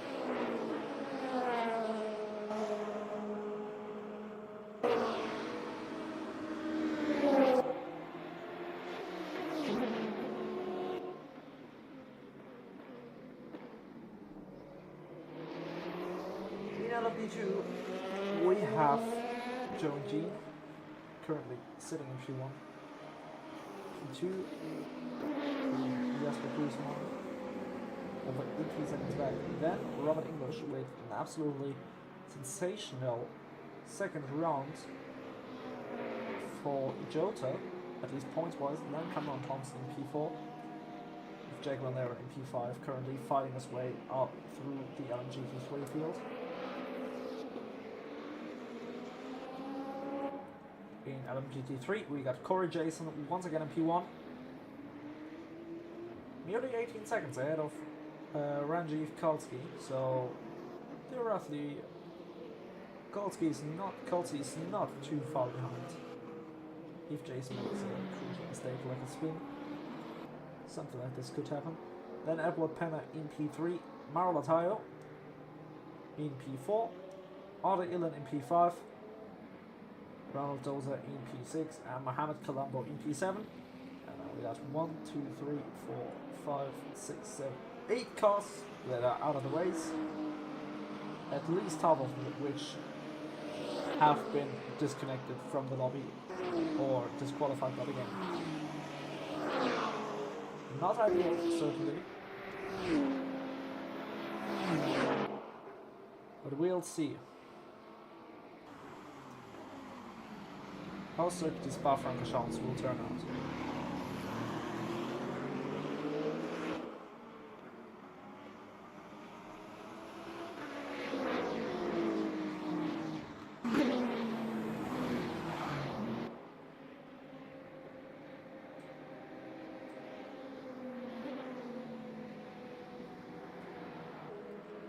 Still got rain, so it's looking like it's going wet until the end. And Mohamed Colombo is now on wet tires essentially. So he finally went for the wet. It's not looking like it's going to be a dry period at the end. And you can definitely see he has more confidence and more grip in that Ferrari. But at least it'll be some points for the Ferrari 296 rather.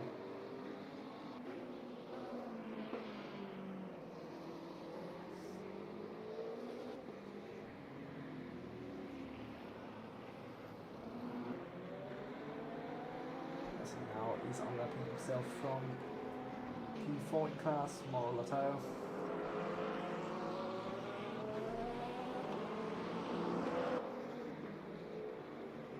And oh well, let's look at the LMP2 class leader, 80 seconds on the board to the man who won last time around. I mean, of course, sure, Jasper Kuismanen did have that success ballast that he'll definitely get rid of after this race.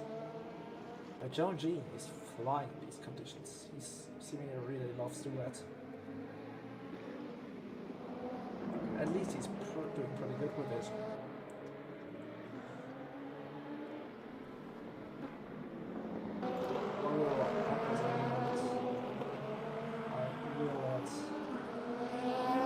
The fact that we'll have driver interviews right after.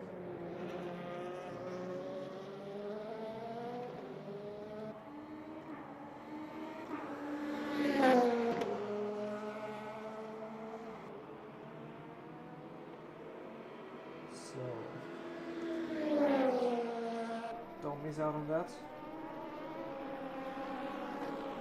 It will be pretty fun to hear what some people have to say.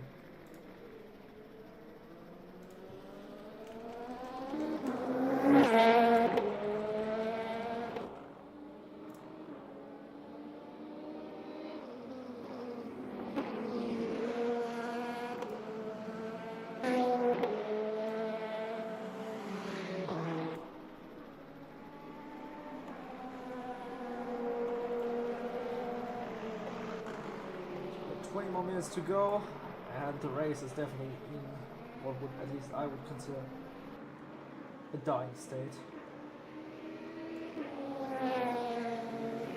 Most of the action is over.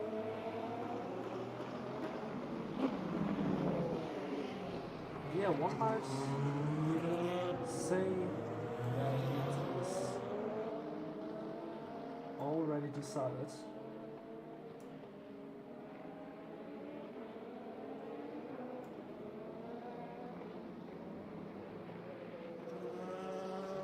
Time might say that.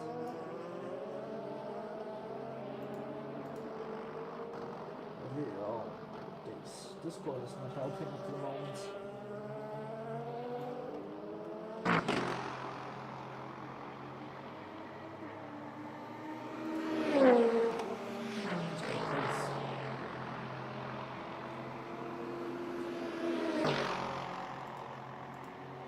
Can't be this bad, come on.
So, that other net, Jake from that is the team is Jasper Kuismanen.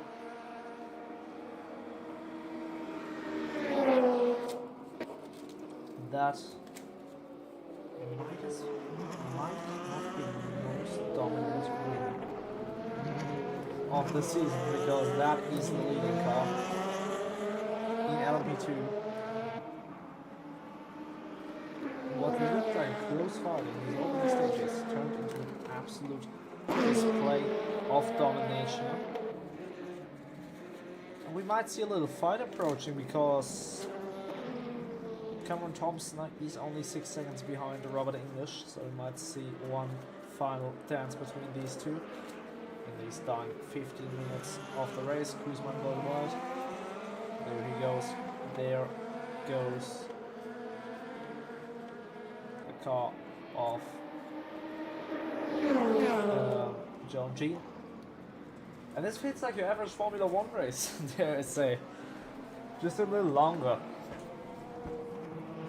But yeah, not a lot happening at the moment after the first couple of laps, which are packed with action, and it looked like a really, really good race. Turn to a snooze fest.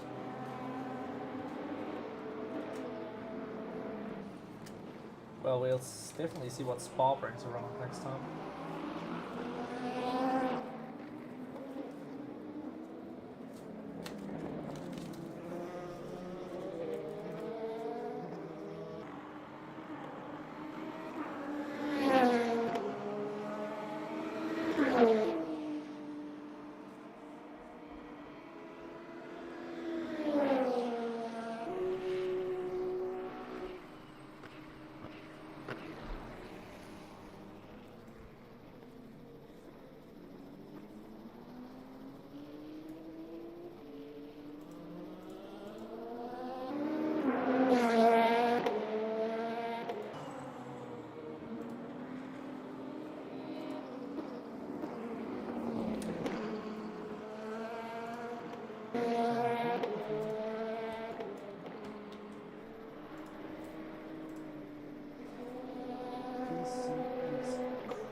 So there will be interviews right after the race. We're finishing in 13 minutes. And some drivers will have a lot to say, I think. To Studio, potentially even to Studio 397 themselves.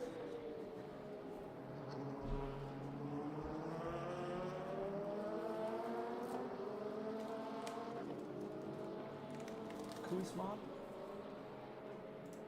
lost some ground, but I think that was because he was in the pit lane before he set off.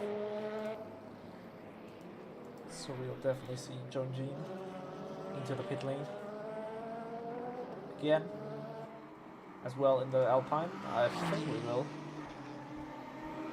If we haven't already. I don't think we'll see a fight between Cameron Thompson and Robert English, because Robert English is flying away at the moment.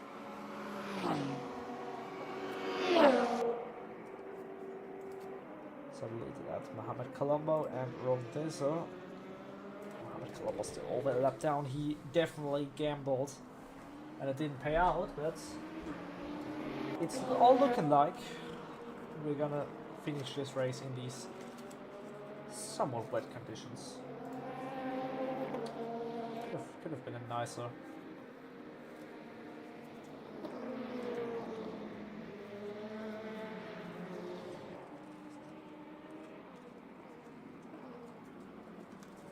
What I'm seeing is at the moment Corey Jason. We might actually see something here. 8 seconds between the rookie of Robin Kelsey and Corey Jason. We might see something approaching here. Corey Jason probably might have been the pit lane actually.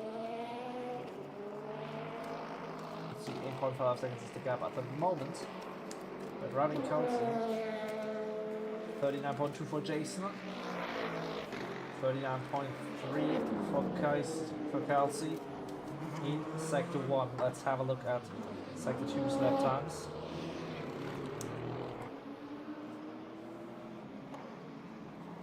About 2 leaders at the moment here.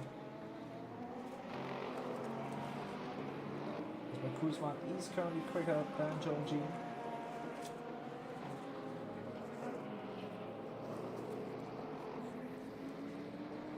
10 minutes on the clock, and second sector says Jason. This time Jason wants 10th quicker than the McLaren. 1/10 slower, my bad. So it's really equal between these two. I doubt we'll see a fight breaking out. Yeah, that looks like.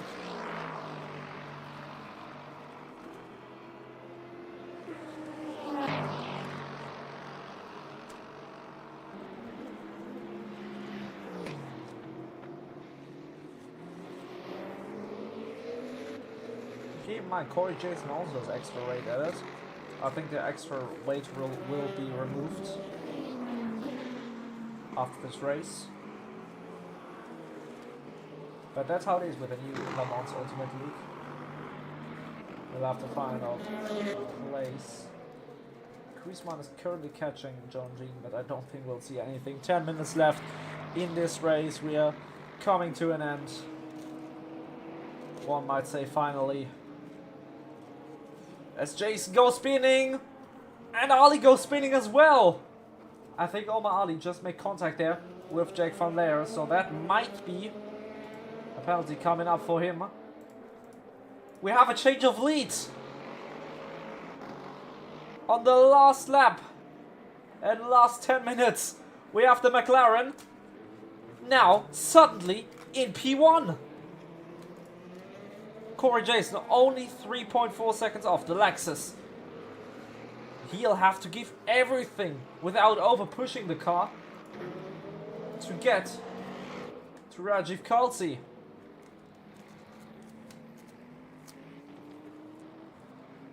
There goes the McLaren. And there is the Lexus. 3.2 seconds now. It is very, very close.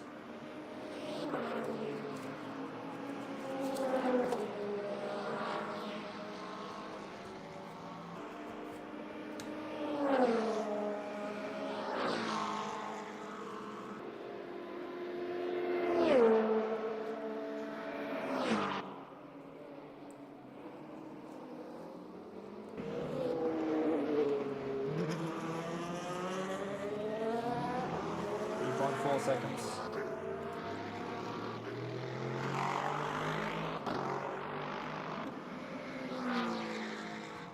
3.6 seconds.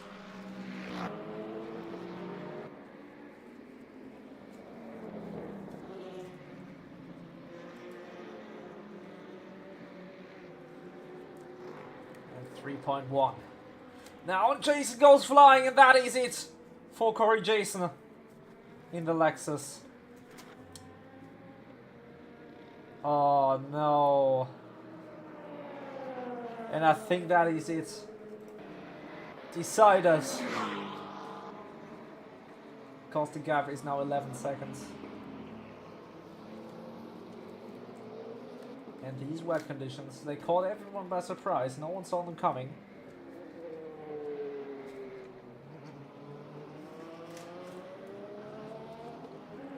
But I have a feeling right now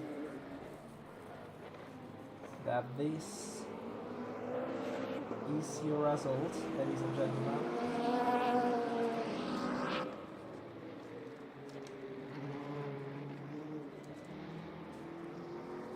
That is Jack van Leer struggling the LMP2 car.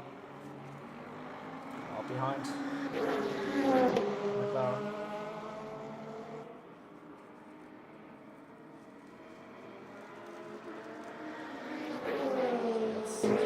Left.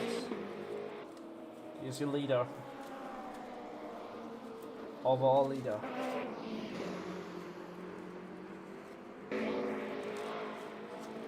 Corey Jason now losing even to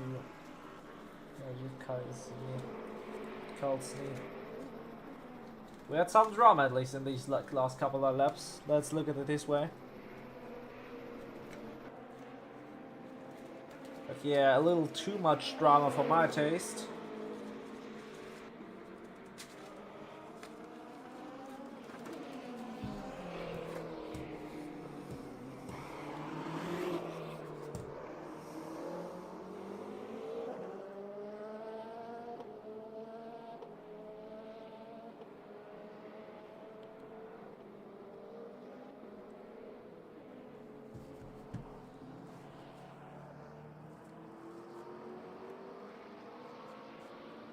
one of the drivers that barely made any mistake. And yeah, he earned himself the lead in these last 5 minutes we have on the clock at the moment.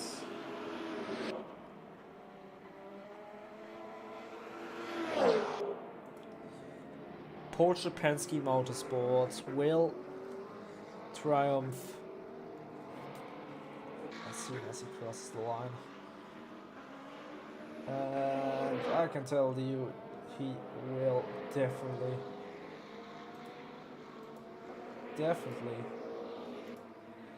Look at it. Let's look at the mid-race results at the moment. Omar Ali, 1 lap ahead of Isaac Busby, who's just pulled into the pit lane. Then 3 laps ahead of John Jean, who's 2 laps ahead, and 5 laps ahead of Jasper Kuismanen, 5 of Robert English, 5 of Cameron Thompson, and 7 of the GT3 pack. This is not a GT3, ladies and gentlemen, this is just a back marking GT3. Yeah, and then these few gentlemen rounding up the pack, and a lot of cars that didn't make it until the end. And there is Ali, and there is a mistake. I should just shut my mouth, because I'm jinxing everyone. Well, Ali has over 1 minute to the car behind, so I doubt it'll bother him at all.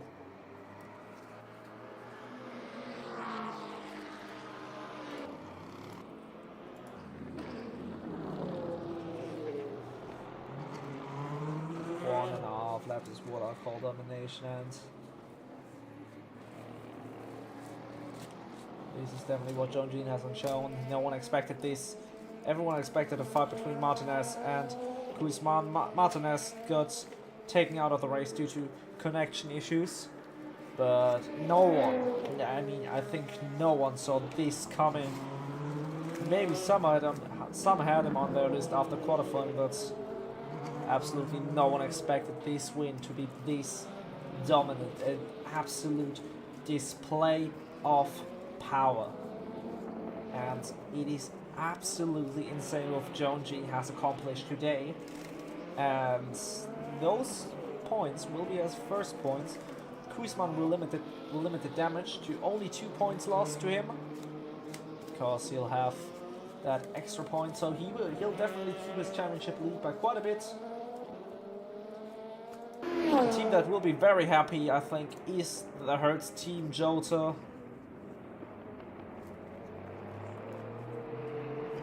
who will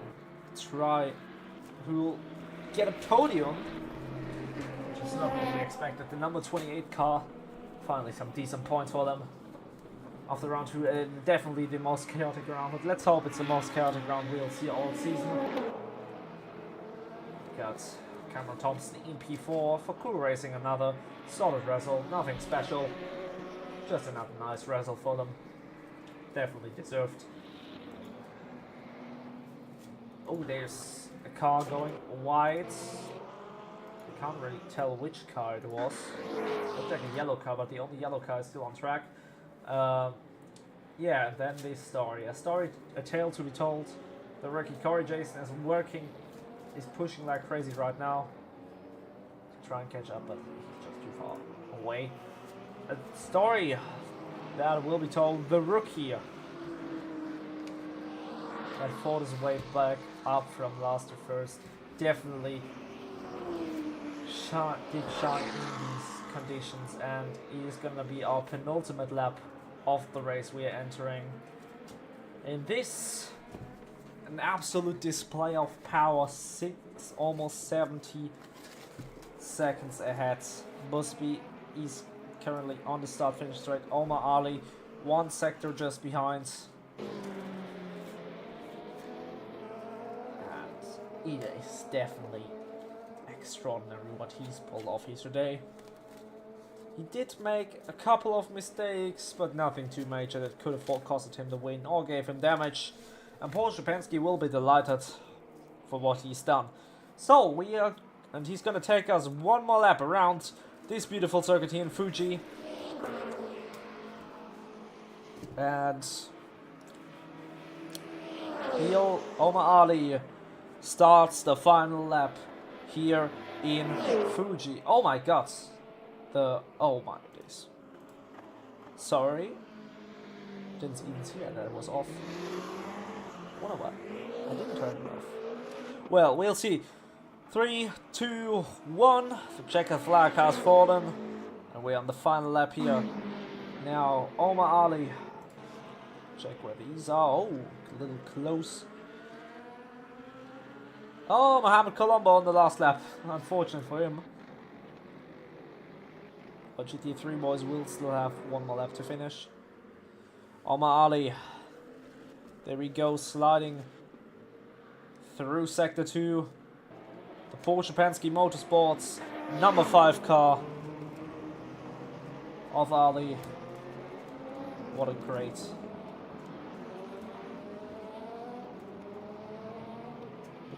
great result he has pulled off here. Omar Ali is in his last final corners. 66 seconds to the back. A win, a drift, a championship leads. What more could he want? All he's got to do are 900 meters, and what a drift it is from Omar Ali. Already celebrating, he's a minute ahead. Omar Ali to cross the line and win in Fuji. It's a beautiful, beautiful result for Porsche Penske Motorsports. And what a day it has been for them. As we'll now see our LMGT3 winner. Let's look at him. As Isaac Busby still has a long, long way to go. In LMGT3, Rajiv Kelsey, the rookie who got disqualified from qualifying, or not disqualified, but disconnected from qualifying, had to start at the very back, is on his way to write history in NXT for McLaren. McLaren take the fight to Lexus and will outscore them this time. Jason will limit the damage, bring home P2, but McLaren on top here in Fuji. McLaren make it a P1 finish with their rookie Ranjiv Kelsey, their reserve Isaac Busby P2, and there is, ladies and gentlemen, probably the most impressive victory I've ever seen in my career. Jeonjin, a display of dominance, lapped everyone up until only himself. Jeonjin to win here in Fuji with a dominant performance for Alpine. Alpine 0 points scored. They now have some they can call home. Jasper Kuismanen, incredible P2, and Robert English. What a podium as it is for Hertz Team Jota. Cameron Thompson P4 for Kuru Racing. Edward Penner, he finally gets that podium he deserved. Corey Jason P2 in LMGT3. And there you have it. There is our winner in LMP2 making some donuts. Farewell, Jeonjin. So, let's look at the session results. Omar Ali wins 57 laps complete ahead of Isaac Busby. Don't get too fooled, it's not 1 second, it's almost 1 lap. Jeonjin in third overall because of a lot of disconnects. It was a really, really, really, really chaotic race.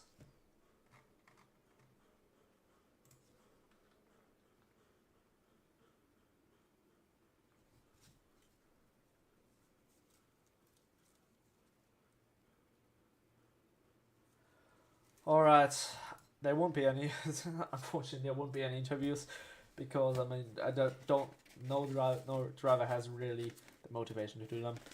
Thank you for watching. We'll see each other in Spa. Let's hope this will be a good race. Spa always been a bit difficult in the F1 games for us, but we'll hope we'll get a great race there instead of what we got here tonight. I wish all of you good night. It was a bit tough to watch,